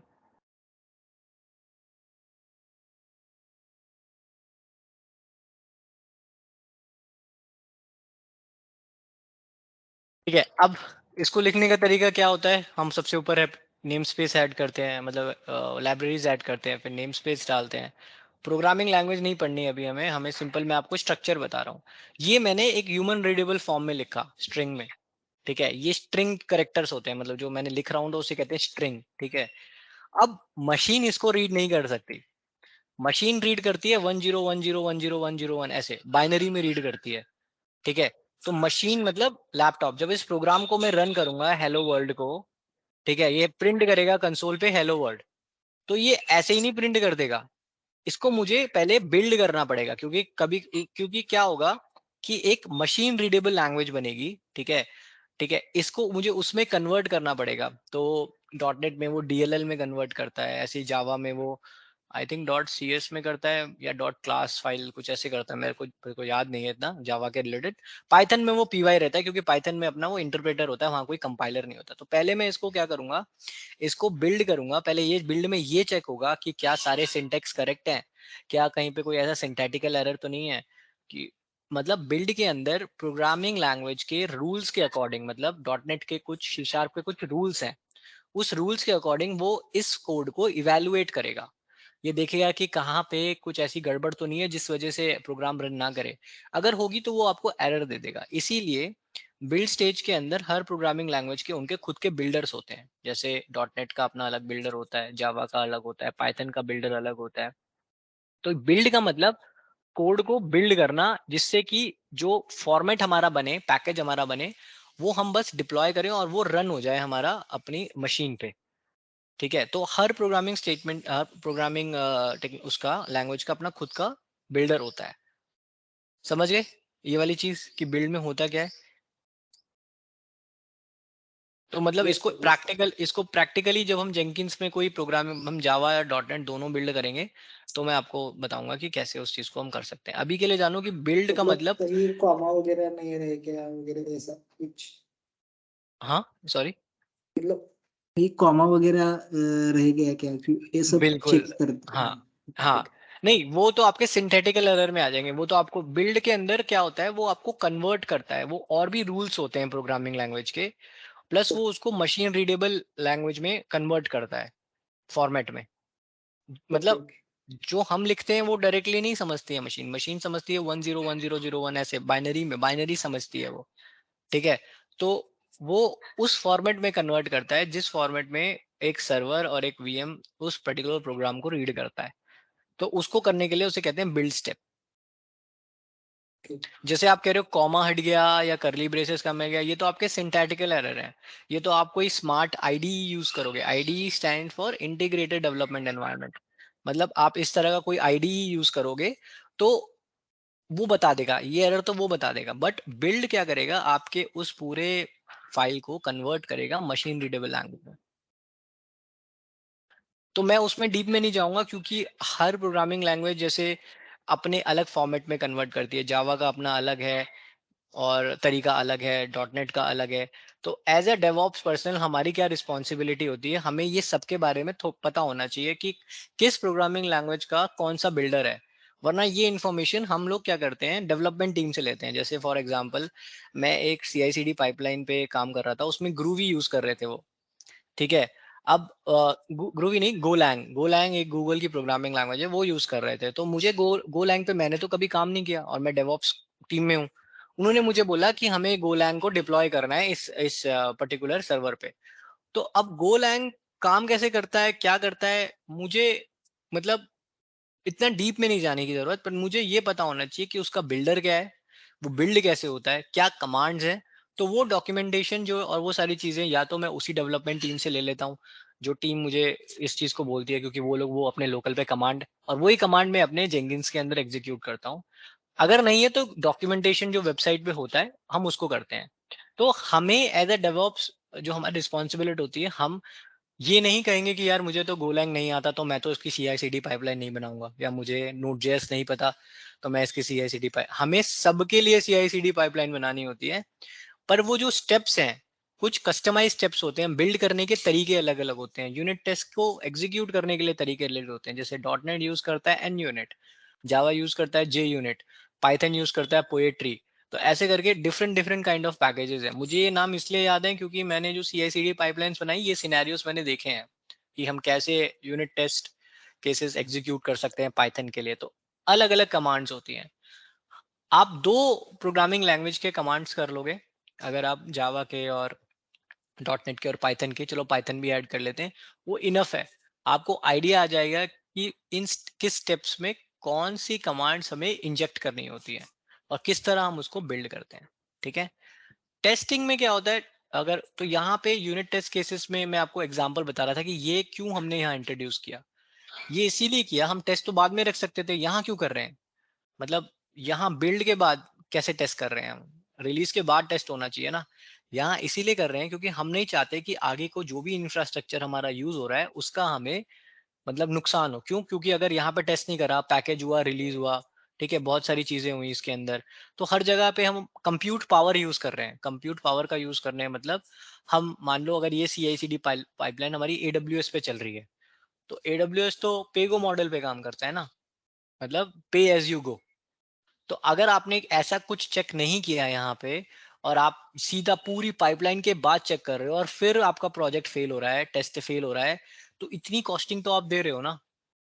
तो ये चीजों को और बग्स को अर्ली पकड़ने के लिए हो रहा है। तो पिछले 2-3 सालों से यूनिट टेस्ट केसेस पे बहुत फोकस किया जा रहा है। क्यों?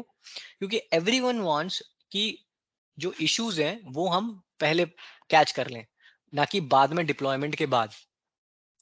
ठीक है, डिप्लॉयमेंट के बाद भी टेस्टिंग होती है, ऐसा नहीं है कि टेस्टिंग नहीं होगी। डिप्लॉयमेंट के बाद फंक्शनल टेस्टिंग होती है, ठीक है, उसे कहते हैं फंक्शनल टेस्टिंग। समझ रहे हो? मतलब कि फंक्शनैलिटी कैसे चल रही है, इस क्लिक के पे कौन सा बटन खुल रहा है, इस पे फाइल अपलोड कौन से फॉर्मेट की हो रही है, उसे होती है। और इधर हम करते हैं यूनिट टेस्ट, मतलब हम एक एक छोटे छोटे फंक्शन को टेस्ट करते हैं कि मान लो ये हमारा डेटाबेस से डेटा ला रहा है फंक्शन और मैंने उसको टेस्ट किया। ठीक है, तो कैसे यूनिट टेस्ट लिखने हमें नहीं जानना। हमें एज ए डेवऑप्स हमें यूनिट टेस्ट नहीं लिखने हैं, वो डेवलपर का काम है। हमें क्या करना है, हमें यूनिट टेस्ट को एग्जीक्यूट करना है। बिल्ड के बाद हमें एक स्टेज बनानी है, एक स्टेप बनाना है जिसके अंदर हम यूनिट टेस्ट को एग्जीक्यूट करेंगे। ठीक है, ये मैंने अभी इसलिए इंट्रोड्यूस किया क्योंकि हम थोड़ा सा ऑफ ट्रैक हो गए थे, इसलिए मैंने सोचा कि थोड़ा आपको मतलब आप सभी लोग को थोड़ा सा और एक्स्ट्रा मैं बता दूं इसमें। तो ये सारी चीजें जो हैं हम कवर करेंगे। प्लस हाँ, तो टेस्ट के बाद हमारा डिप्लॉय आता है। तो जेंकिंस और विजुअल स्टूडियो ये जो TFS वगैरह जो मैंने आपको बताया डिप्लॉय के लिए यूज होते हैं। इसमें एक और इम्पॉर्टेंट एरिया है जिसको कहते हैं कॉन्फ़िगरेशन मैनेजमेंट। तो कॉन्फ़िगरेशन मैनेजमेंट के अंदर आपका एनसिबल, डॉकर। अब जैसे मैं एक सिनेरियो बताता हूँ, फॉर एग्जांपल एक ऑर्गेनाइजेशन के पास 2000 VMs हैं, 2000 VMs, मतलब ये तो बहुत ही नॉर्मल एक वो बोल रहा हूँ। मतलब आप हम लोग ट्रेनिंग वगैरह में उस सिनेरियो को नहीं देख पाते। मतलब हम लोग देखते हैं कि 3 से 4 सर्वर हमने बना लिए, एनसिबल से प्लेबुक्स बना के हमने कर दिया, बट ऐसा नहीं होता। ऑर्गेनाइजेशंस के पास 1000-2000 VMs होते हैं और कई हजार कंटेनर्स होते हैं जो बड़े बड़े मतलब जो real time and IT environment में काम होता है। अब बात आती है उन ऑपरेटिंग सिस्टम्स को अपडेट करने की, पैच करने की, ठीक है, उन पे लेटेस्ट रिलीजेस भेजने की। तो हमें एक स्केलेबल सोल्यूशन चाहिए होता है। स्केलेबल सोल्यूशन कहते हैं मतलब ऐसा ना हो कि 500 VMs पे कोड डिप्लॉय कर रहे हो और आपने सिंपल वो एक विदाउट एनसिबल उसको कर रहे हो और डायरेक्ट पुश कर रहे हो पैकेज बना के सर्वर्स पे।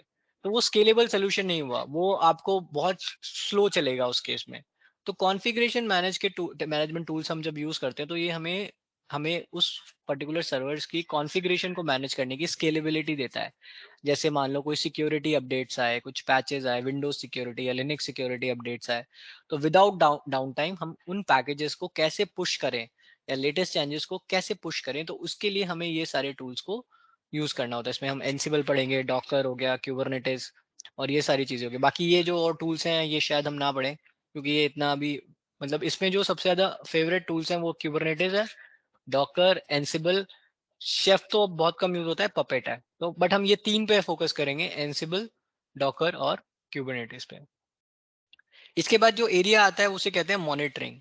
ठीक है, मॉनिटरिंग बहुत इंपॉर्टेंट है क्योंकि अगर जितना यूज आपका इंफ्रास्ट्रक्चर है उतनी ज्यादा मॉनिटरिंग आपको इम्प्लीमेंट करनी पड़ती है। क्योंकि आप बार बार अगर कोई इशू आ गया, फॉर एग्जांपल एक भी छोटा सा ग्लिच अगर आता है, तो उस केस में आपको बहुत टाइम लगेगा अगर आप AWS अकाउंट लॉग इन करके देखोगे। ठीक है, तो इसीलिए आपको टूल्स, आपके पास टूल्स हैं लाइक Nagios, न्यू रेलिक, डेटाडॉग। ठीक है, तो वो सब टूल्स का यूज करके आप अपने इंफ्रास्ट्रक्चर को मॉनिटर करते हो। तो वो वहां पे बताता है कि कितने सर्वर्स आपके रन कर रहे हैं, कितने सर्वर्स पे कितना मेमोरी यूटिलाइजेशन है। ठीक है, तो इसीलिए मॉनिटरिंग जो है बहुत ही इंपॉर्टेंट पार्ट है और ये हमारा सबसे CI/CD पाइपलाइन में सबसे लास्ट में आता है। ठीक है, तो अभी हमने क्या देखा, हमने बिल्ड को देखा, टेस्ट को देखा, पैकेज में बताऊंगा कैसे करते हैं, रिलीज के लिए हमारे पास रिलीज हमारा इसी वाले स्टेज में हो जाता है, डिप्लॉय स्टेज में, ठीक है। तो ये लगभग आज के टाइम पे सारे टूल्स जो हैं यूज हो रहे हैं। कोलैबोरेशन प्लेटफॉर्म में क्या होता है, कोलैबोरेशन प्लेटफॉर्म हमारे पास होता है कि स्लैक, ट्रेलो, विजुअल, मतलब आपने स्लैक यूज किया होगा, मतलब टीम्स यूज किया होगा। तो इसमें क्या होता है कि हम आपस में कैसे डिस्कस, जैसे हम अभी टीम्स यूज कर रहे हैं तो इसको कहते हैं कोलैबोरेशन प्लेटफॉर्म, ठीक है। तो जिससे कि एक पर्टिकुलर टीम मेंबर्स आपस में, इसका मतलब चैट का नहीं है कि मैं चैट कर रहा हूँ। ये पॉइंट यहाँ पे इसलिए ऐड किया हुआ है कि अगर आपके इंफ्रास्ट्रक्चर में मॉनिटरिंग टूल कोई इशू फाइंड आउट करता है तो वो आपको स्लैक पे या टीम्स पे नोटिफिकेशन भेज सके। ये इसका मतलब ये नहीं है कि हम आपस में चैट कर रहे हैं तो इसलिए यहाँ पे कोलैबोरेशन, इसका मतलब ये है to get the notification and to be more reactive, ठीक है। रिएक्टिव क्या होता है, रिएक्टिव होता है कि जब एरर आया, मान लो नेजियोस ने कोई एरर कैप्चर किया कि आपका एक जेंकिन सर्वर के पास स्पेस नहीं है, ठीक है। तो आपकी टीम को कैसे पता लगेगा, पहला ऑप्शन तो आप बार बार जाके मॉनिटर करते रहो उसको, डैशबोर्ड को पूरे दिन देखते रहो। दूसरा, आपके पास कोई नोटिफिकेशन आना चाहिए। अब ईमेल पे नोटिफिकेशन, ईमेल पे बहुत सारी ईमेल्स आती हैं, ठीक है। इसीलिए ये टूल्स पे चैनल्स बनाए जाते हैं, टीम्स ग्रुप बनाए जाते हैं। जैसे आप लोगों ने ग्रुप देखा होगा, डेवऑप्स ग्रुप, ऐसे करके ग्रुप्स बनते हैं। तो जब भी कोई इश्यू आता है हमारे इंफ्रास्ट्रक्चर में, तो उसमें क्या, जब भी कोई इश्यू आता है हमारे इंफ्रास्ट्रक्चर में तो वो इश्यू कैप्चर किया जाता है एंड स्लैक वगैरह पे उसको पोस्ट करते हैं, ठीक है। तो हम क्या करेंगे, हम डेटाडॉग नाम का एक टूल है, ठीक है, हम वो पढ़ेंगे मॉनिटरिंग के लिए। एंड डेटाडॉग और नेजियोस पढ़ेंगे और ये देखेंगे कि जब भी नेजियोस और डेटाडॉग में कोई अलर्ट ट्रिगर होता है तो स्लैक को वो कैसे नोटिफाई करता है। और अगर स्लैक के पास नोटिफिकेशन आया तो हमें कैसे पता लगेगा कि कहाँ पे इश्यू है, ठीक है। तो इसका मतलब ये है, तो ये अपना इंटीग्रेशन है विद मॉनिटरिंग टूल्स, ठीक है। कुछ पूछना है किसी को? डिप्लॉय का मीनिंग समझना है। हाँ, डिप्लॉय का मतलब होता है कि कोड को डिप्लॉय करना। मतलब फॉर एग्जांपल आपने बिल्ड करा, आपने ये कोड बिल्ड किया, ठीक है। अब ये कोड तब चलेगा, मतलब मान लो अगर आपके पास वेबसाइट है, आप कुछ ई कॉमर्स वेबसाइट ओन करते हो या आप काम कर रहे हो उस पे, तो उस केस में क्या होगा कि जब तक वो वेबसाइट को किसी सर्वर पे होस्ट नहीं करोगे, जब तक कोई ऐसे टाइप नहीं करेगा www.amazon.com, www.flipkart, something like that will not go, मतलब ब्राउजर पे जब तक उसका एक एड्रेस नहीं होगा तब तक तो कोई आपकी वेबसाइट पे परचेज नहीं कर पाएगा, ठीक है। चलो आपने मान लो वो एड्रेस ले लिया, गोडैडी, बिग रॉक या कहीं से वो एड्रेस आपने ले लिया। अब आपके पास सर्वर है, ठीक है, उस सर्वर पे आपका कोड डिप्लॉय होना चाहिए। मतलब जो मान लो ये वेबसाइट का कोड है, वेबसाइट का कोड लिखा हुआ है फॉर एग्जाम्पल, ठीक है, ये तो बहुत छोटी चीज है, ये तो हेलो वर्ल्ड कर रहा है बस, ठीक है। फॉर एग्जाम्पल ये आपके वेबसाइट का कोड है, तो जब तक ये उस सर्वर पे नहीं जाएगा, डिप्लॉय नहीं होगा, डिप्लॉय मतलब वहां पे पहुंचेगा नहीं टारगेट सर्वर पे, तब तक आपकी वेबसाइट वो कंटेंट को सर्व नहीं करेगी, तब तक कुछ भी नहीं आएगा पेज पे। डिप्लॉय का मतलब है आप आप टारगेट मशीन पे अपनी चीजों को भेज रहे हो, कॉपी कर रहे हो, या आप उसको किसी दूसरे मैकेनिज्म से पैकेज को वहां पे अपलोड कर रहे हो, मतलब वो ठीक है। सर्वर पे अपलोड कर रहे हैं। हाँ, करेक्ट करेक्ट। ये अभी डेफिनेशन जाननी है बस, करते कैसे हैं वो मैं बताऊंगा जब हम उस पे जेंकिंस के अंदर, जब हम ये जो डायग्राम अभी, डिप्लॉयमेंट सर्वर पे करते हैं। हाँ डिप्लॉयमेंट हम सर्वर पे करेंगे जो हमारा वेब सर्वर चल रहा होगा, ओके ओके। हाँ ठीक है। और कोई क्वेश्चन किसी के पास?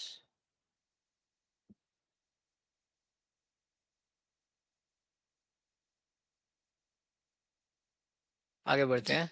मैं थोड़ा आगे चला गया था क्योंकि मुझे बताना था कि हम, मतलब सबके दिमाग में ये डाउट होगा कि हम थ्योरेटिकल ही करते रहेंगे, नहीं, वो सारे टूल्स जो मैंने आपको दिखाए वो हम प्रैक्टिकली इम्प्लीमेंट करेंगे, वो करने पड़ेंगे, वरना कोई फायदा नहीं है वो डेवऑप्स की थ्योरी पढ़ने का। पर थ्योरी हमें पढ़नी पड़ेगी थोड़ी सी, और थोड़ा सा उसको हमें समझना पड़ेगा, क्योंकि अगर जब, जैसे मैंने बोला डिप्लॉय, बहुत ही अच्छा क्वेश्चन आया, डिप्लॉय क्या होता है। अगर मैं थ्योरी कंप्लीट नहीं करता, अगर मैं ये डायग्राम पे नहीं जाऊंगा, मतलब जो डायग्राम मैंने अभी दिखाया यहाँ पे, यहाँ तक नहीं पहुंचूंगा और डायरेक्ट टूल्स पे पहुंच जाऊंगा, तो डिप्लॉय का मीनिंग नहीं बता पाएगा कोई।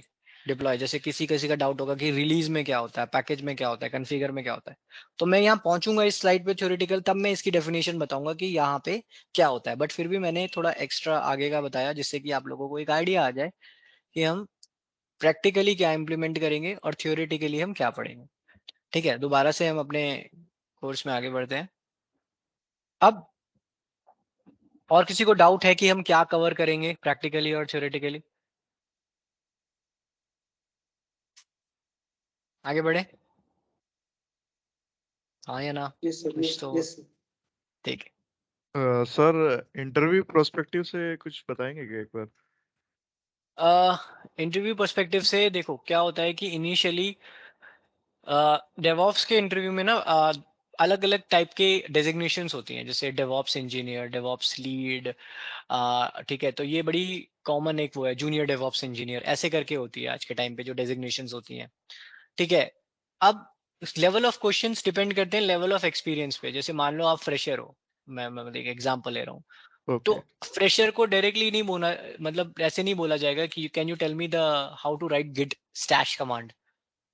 ठीक है, हाउ टू मर्ज, मतलब कि ये पता होगा आपको कि गिट में क्लोन कैसे करते हैं, पुश कैसे करते हैं, पुल कैसे करते हैं, कमिट कैसे करते हैं।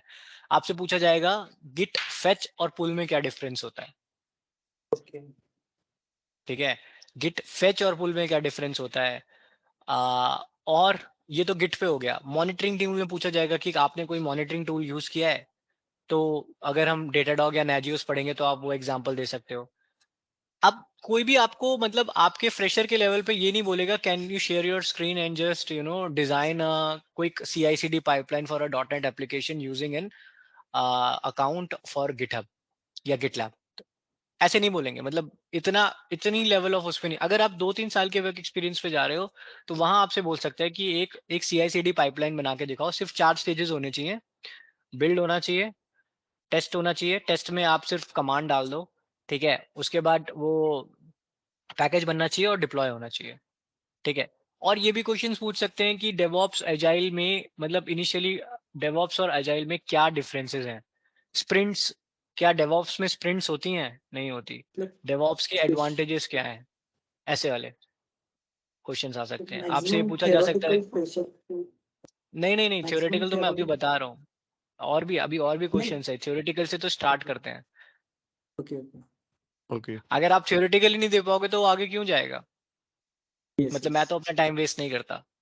मैं जब इंटरव्यू लेता हूँ तो मेरे को ये होता है कि मैं डेवॉप्स का सिंपल पूछता हूँ कि डेवॉप्स के क्या एडवांटेजेस है। सिंपल स्टार्ट करता हूँ, मतलब ऐसे स्टार्ट करता हूँ मैं। ठीक है, अगर मुझे आंसर कन्विंसिंग लगता है, ठीक है, तो मैं आगे गिट पे जाता हूँ। गिट पे मैं ये कमांड्स के बारे में पूछता हूँ, फेच पुल के क्या डिफरेंसेस हैं, गिट कैसे सेटअप करोगे, अगर यूजर नेम और ईमेल कॉन्फ़िगर करना है तो क्या होता है, ग्लोबल कॉन्फ़िग कमांड्स क्या होती हैं। ठीक है, अब इंपोर्ट कैसे करते हैं रिपोजिटरी को। ठीक है, गिट के बाद मैं जाता हूँ इस पे जेंकिंस वगैरह पे, स्टेजेस बनाई हैं। जेंकिंस डिक्लेरेटिव सिंटेक्स क्या होता है, डिक्लेयर मतलब कैसे आप मान लो AWS पे डिप्लॉयमेंट करना है तो कैसे करोगे, कनेक्शन कैसे बनाओगे जेंकिंस और AWS का। ऐसे क्वेश्चंस आते हैं, तो क्वेश्चन के लेवल के हिसाब से क्वेश्चन बनते हैं। ठीक है, क्योंकि कोई भी इंटरव्यूअर अपना टाइम वेस्ट नहीं करना चाहता। मतलब वो कन्विंस है इनिशियल बेसिक क्वेश्चन से, देन ठीक है, कोई प्रॉब्लम नहीं है। बाकी मतलब ये मेरा पर्सनल एक्सपीरियंस है।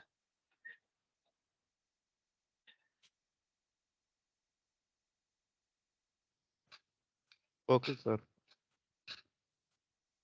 प्रैक्टिकली पूछा जाता है कुछ क्या सिनेरियोज होते हैं, जैसे बोला जाता है कि आपको एक प्रॉब्लम स्टेटमेंट देंगे और बोलेंगे आप 2 दिन का टाइम लो, उसे कहते हैं मशीन टेस्ट। ठीक है, आपको बोलेंगे 2 दिन का टाइम देंगे, आपको बोलेंगे इस सिनेरियो पे आपको एक अकाउंट बनाना है गिटलैब पे, एक CI/CD पाइपलाइन बनानी है और ये सैंपल कोड है। तो एक कोड आपको देंगे और इसको बिल्ड करके आपको डिप्लॉय करना है। कहाँ डिप्लॉय करना है वो जरूरी नहीं है, वो बस आपके स्टेप्स देखेंगे और फिर आपको बोलेंगे कि हमें एक्सेस दो इस रिपॉजिटरी का, रीड ओनली एक्सेस दो। फिर वो रीड ओनली एक्सेस लेके आपके स्टेप्स वगैरह को कॉन्फ़िगर कर चेक करेंगे कि मतलब आपने क्या किया है। ये सबसे मैक्सिमम हाई लेवल पे मैंने देखा है, जब वो क्या बोलते हैं, पर उसमें टाइम दिया जाता है, एटलीस्ट 1 या 2 दिन दिए जाते हैं, क्योंकि 1 घंटे के अंदर अंदर बनाना थोड़ा सा मतलब जिसमें आपको अकाउंट भी बनाना है गिटलैब के अंदर, फिर पाइपलाइन सेटअप करनी है, फिर कोड अपलोड करना है, रिपोजिटरी बनानी है, ब्रांचेस बनानी है, फिर वहाँ पे डिप्लॉयमेंट सेटअप करनी है, तो उसमें टाइम लगता है। बट 2 दिन तो बहुत ज़्यादा है, ये काम सिर्फ 4 से 5 घंटे का है, बट इनिशियली इंटरव्यू के टाइम पे इसको 2 दिन दिए जाते हैं। बाकी कुछ बहुत सारे सेट ऑफ क्वेश्चंस आपको मेरे ख्याल से 3RI वाले भी मतलब रूपाली भी प्रोवाइड शायद करें, क्योंकि एक पीडीएफ्स वगैरह होती होंगी, तो मैं पूछ लूंगा उनसे, तो वहां से आपको मिल जाएंगे। और कुछ इंटरव्यू क्वेश्चंस मैं आपसे खुद ही पूछूंगा जब हम एक टॉपिक कवर करेंगे। फॉर एग्जांपल अगर हम एक टॉपिक कवर करते हैं आज डेवऑप्स फिलोसफी के बारे में, तो ड्यूरिंग द टॉपिक ही मैं पूछ लेता हूँ क्वेश्चंस, तो वहां से भी आपकी प्रैक्टिस हो सकती है।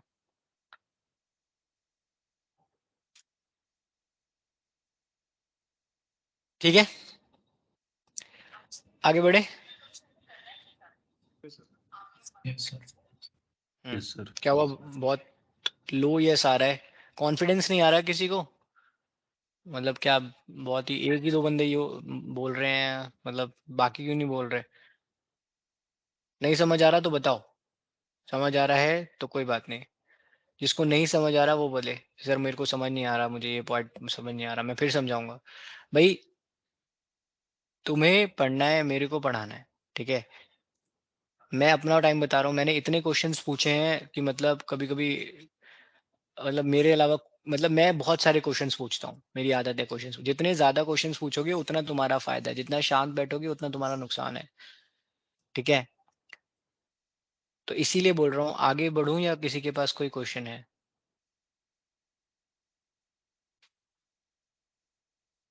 No sir, you can carry on. Okay, Yes, sir. You can ठीक। proceed.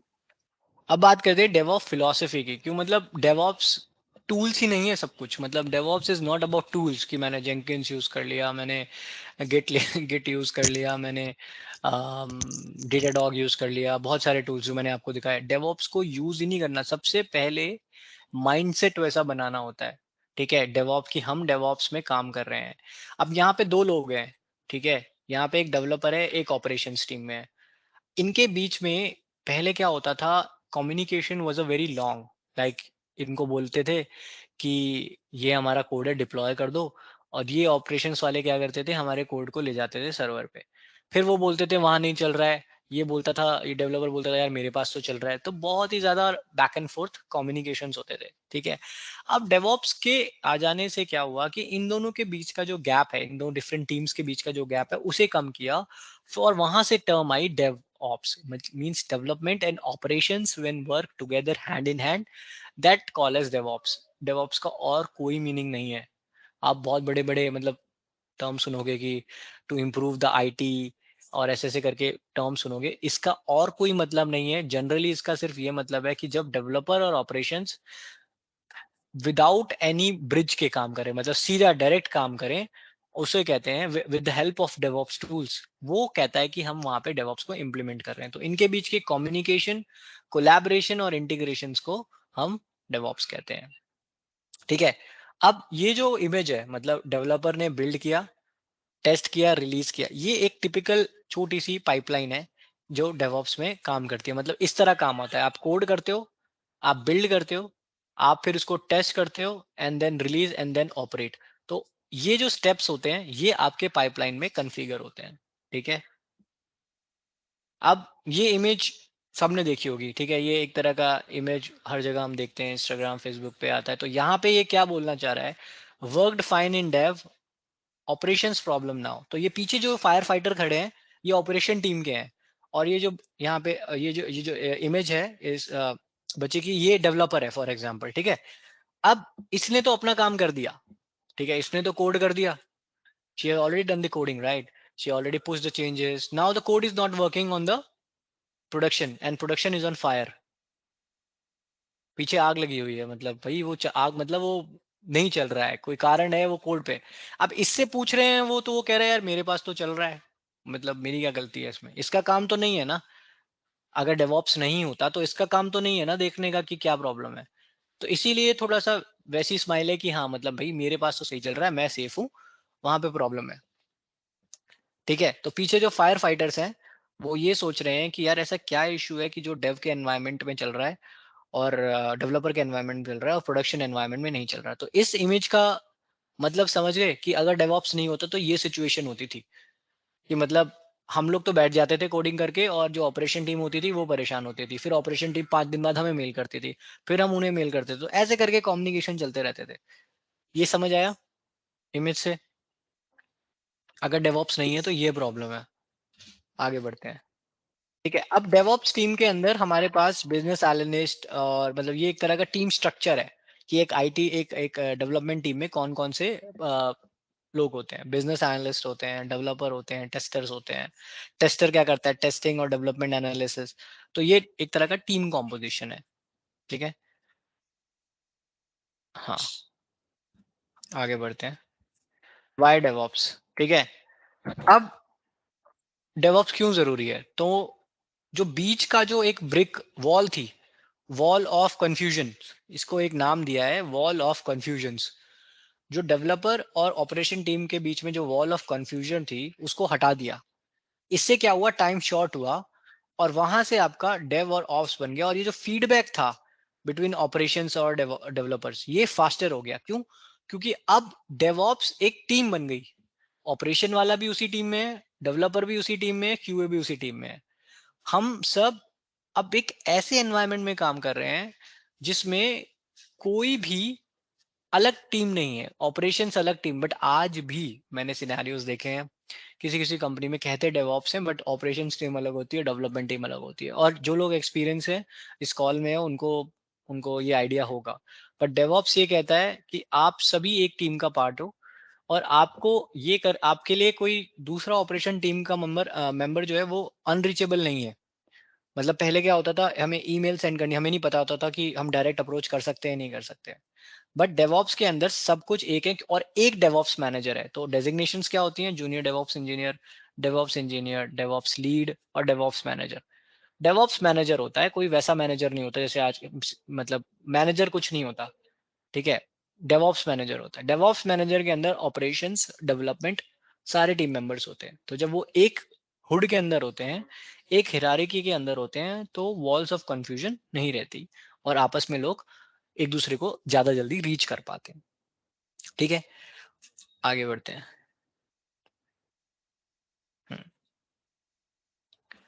ये जो साइकिल है, ये मैं आपको साइकिल बता रहा था कि सबसे पहले यहाँ पे बिल्ड हुआ, बिल्ड होने के बाद टेस्ट हुआ, टेस्ट होने के बाद रिलीज, रिलीज के बाद ऑपरेट, ऑपरेट के बाद कोड। अब बिल्ड स्टेज में यहाँ पे दो ऑपरेशंस होते हैं। एक तो हम रिपोजिटरी को चेकआउट करते हैं, अपनी रिमोट रिपोजिटरी को। तो रिमोट रिपोजिटरी कहाँ बनती है? रिमोट रिपोजिटरी आपके चार पांच टूलों में हो सकती है। एक बिटबकेट के अंदर, दूसरा आपके गिटलैब के अंदर, एज्योर डेवऑप्स। मैं आपको एक काम करता हूँ, आपको मैं एक गिटहब अकाउंट दिखाता हूँ और हम थोड़ा सा गिटहब के बारे में पढ़ते हैं।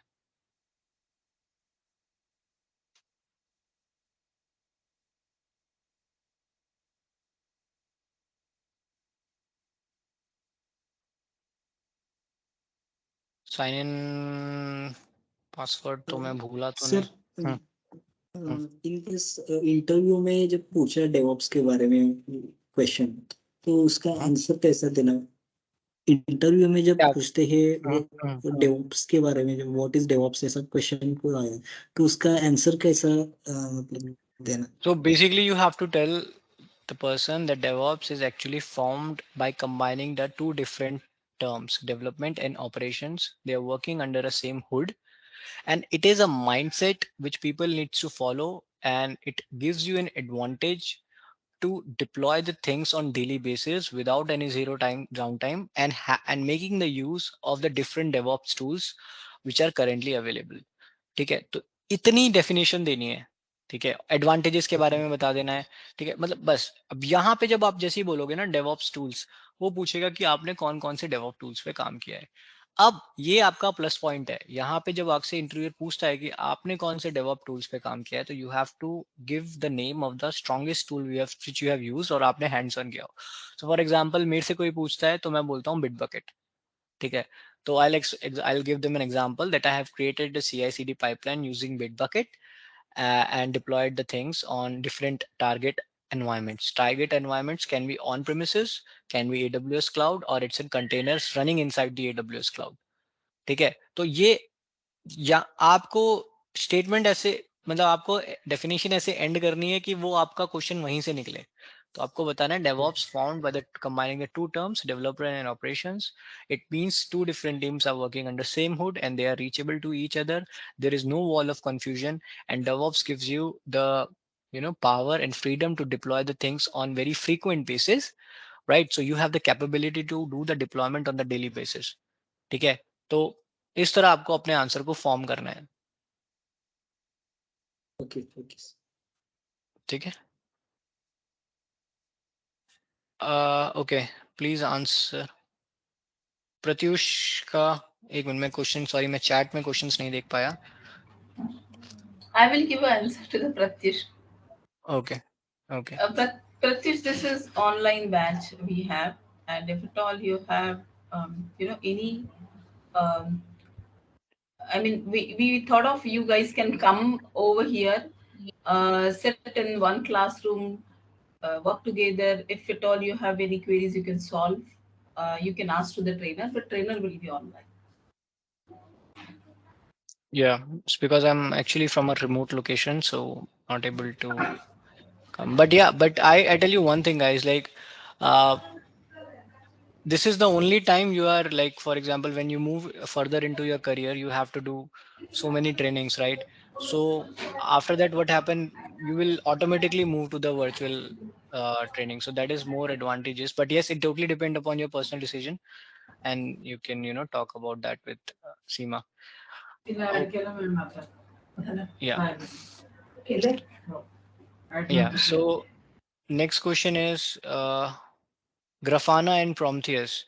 So Grafana and you're asking about this, Mohini, because you want to cover Grafana and Prometheus in monitoring part. Like you're asking the difference, or you're asking the thing that it is going to cover or not. Yes, for what? Yes. You have to speak. No worries. You can speak up on the audio. No covering. Okay. Covering part. Grafana and Prometheus are the monitoring tools. So, okay. Oh, that's no problem. So Grafana and Prometheus we can cover. Prometheus, I'm not sure, but Grafana definitely. So we have 3 monitoring tools to cover. We will cover Datadog, Grafana, and Nagios. Prometheus, let me check if we can, because it's a Linux setup. I'll check and I'll get back.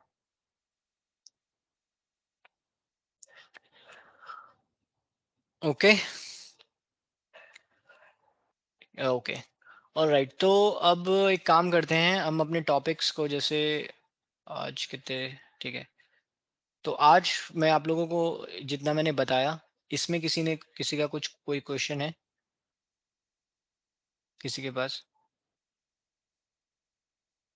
ठीक है, तो अब हम आगे forward करेंगे कल. I have some doubt in वीकवेक्स how I can get guidance for this. You can check with the 3RI team, like how the weekdays will be handled. So that is something which you can check. Or the best part is you can like we have 2 hours class, right? 9 to 11. So till 10:45 we can study, and 15 minutes we can have doubt session. You can do that. Or if you want to ask the things in the weekdays, yeah. Sir weekdays में तो जो available हुआ तो manage करेंगे. सिर्फ weekend में हमारा syllabus जल्दी कवर नहीं होगा ना. सिर्फ 2 आवर, सिर्फ सैटरडे संडे 2 आवर लेंगे तो कवर होने में बहुत टाइम लगेगा. या हाँ, ये तो है, ये तो है. I'll just, who's this? Weekdays में कुछ अरेंजमेंट हुआ तो प्लीज, नहीं तो सैटरडे संडे क्लास की टाइमिंग हमें बढ़ानी चाहिए.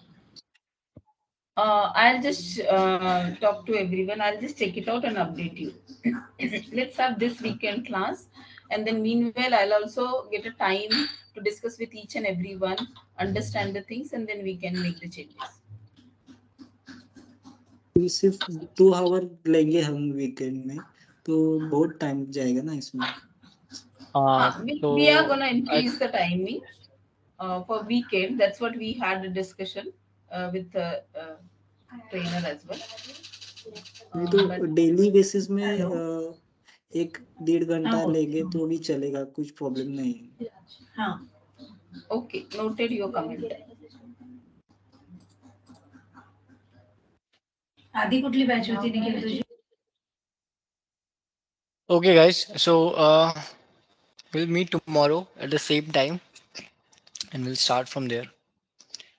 Any questions you want to ask? I have 5 minutes in the call. At least 3 hours तो क्लास लेनी चाहिए सर। हाँ, मतलब बेसिकली अगर हम 2 आवर्स 40 आवर्स का कोर्स रखें और रखा हुआ है, तो 2 आवर्स 4 आवर्स एक वीकेंड पे हुआ, तो 10 वीकेंड लग जाएंगे हमें, है ना? 10 वीकेंड्स मतलब कितने हो गए? 2.5 मंथ्स। हाँ, टाइम तो लगेगा। ठीक है, कोई बात नहीं, आप लोग डिस्कस कर सकते हो, मतलब अपने सीमा से एंड रूपाली से आप लोग डिस्कस कर लेना इस चीज को। Hello. हाँ, बताइए। Sir, we are using for Linux CentOS or Ubuntu? For like see, what I'm going to do is I don't want everyone to use different kind of OS, right, or Linux flavor. So I will show you how to set up a Linux machine inside VirtualBox. So VirtualBox use किया है किसी ने? Yes, sir. Yes, sir. Yes, sir. ठीक है, तो Sir, मैं अभी जो VirtualBox last time जो Sir, trainer थे, sir. थोड़ा Hello. डिस्टरबेंस आ रहा है, एक मिनट। हेलो। हाँ बताओ। Sir last time sir trainer थे, उन्होंने सर वर्चुअल बॉक्स में CentOS इंस्टॉल करवाया था। So we are using for CentOS on a virtual box or anything else? नहीं, वो मैं बताऊंगा पहले कौन सा। मोस्ट प्रॉब्ली हम लोग उबुंटू यूज करेंगे, ठीक है? और वो कैसे करना है, वो एक ही मशीन यूज करेंगे सब लोग, अलग अलग फ्लेवर्स नहीं। Yeah, okay, sir. Just do not choose EC2, sir, because in EC2 you don't get to learn much. So it's good to go with without EC2. Yeah, sure. Yeah. So sorry. Yeah. While from your end there is some disturbance, I'm not able to understand your question. Can you please repeat? That's why I muted. So can you, because there is so many. Yeah, you can say Okay. now. It's just that I said that do not use EC2 instances. It's good to go with the VirtualBox, but not the EC2, because you don't get to learn much in EC2 setup. Yeah, that's correct. No problem. Okay. Anything else? Yeah.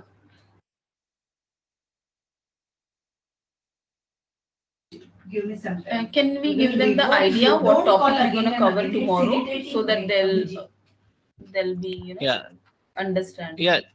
So tomorrow we will be covering the next part, that is how the actual pipeline works, like why, like what are the different ways we can create, what's the different tools. Like today I give a summary of different tools, but I'll explain more about each and every tools, their advantage and disadvantages, how CI works, what is CI practice, and all these things will come into the picture. So there will be some theoretic. Hello. Sir, can you please say your name? We joined very lately, so for that. Nitin.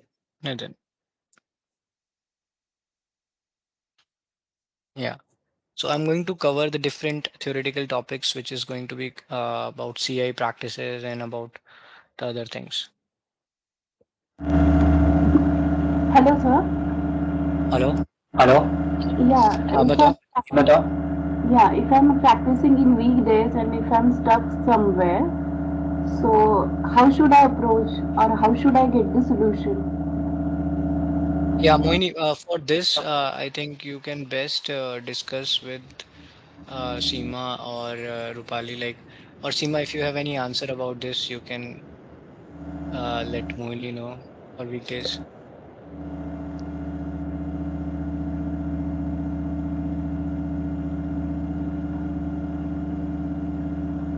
Can you just create one WhatsApp group for quick solution? Uh, I'll check that. I'll check that possibility. Okay. I'll check that. Yeah.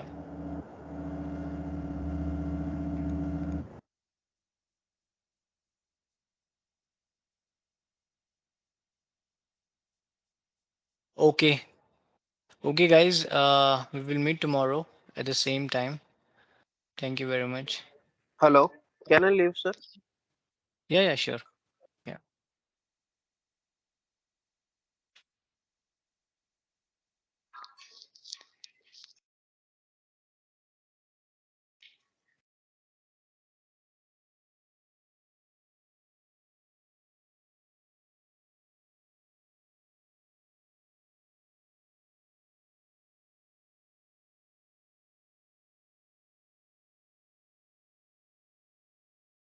Hello, Seema ma'am. Yes, I'm there, Rupali. Who's there? Ma'am, I am Abhishek. Abhishek, yes, Abhishek I'll Kulni. give. Okay, Ma'am, I'll. why you are changing the mentor, ma'am? 2 times. This is third time. There is new mentor. Ma'am, I am registered on a class from 7th of September. Now this is November ending. This is the first class. Then how we will cover our syllabus, ma'am? Yeah, I have an idea. I'll just talk to you. I'll give you a call and tell you what are the problems we were having, and then I'll really reply to your queries. Fine. Okay. Give me some time. Let me wind up this current call and the next batch I have, and then I'll give you a call before today EOD. Okay. Okay. Yeah. Thank you.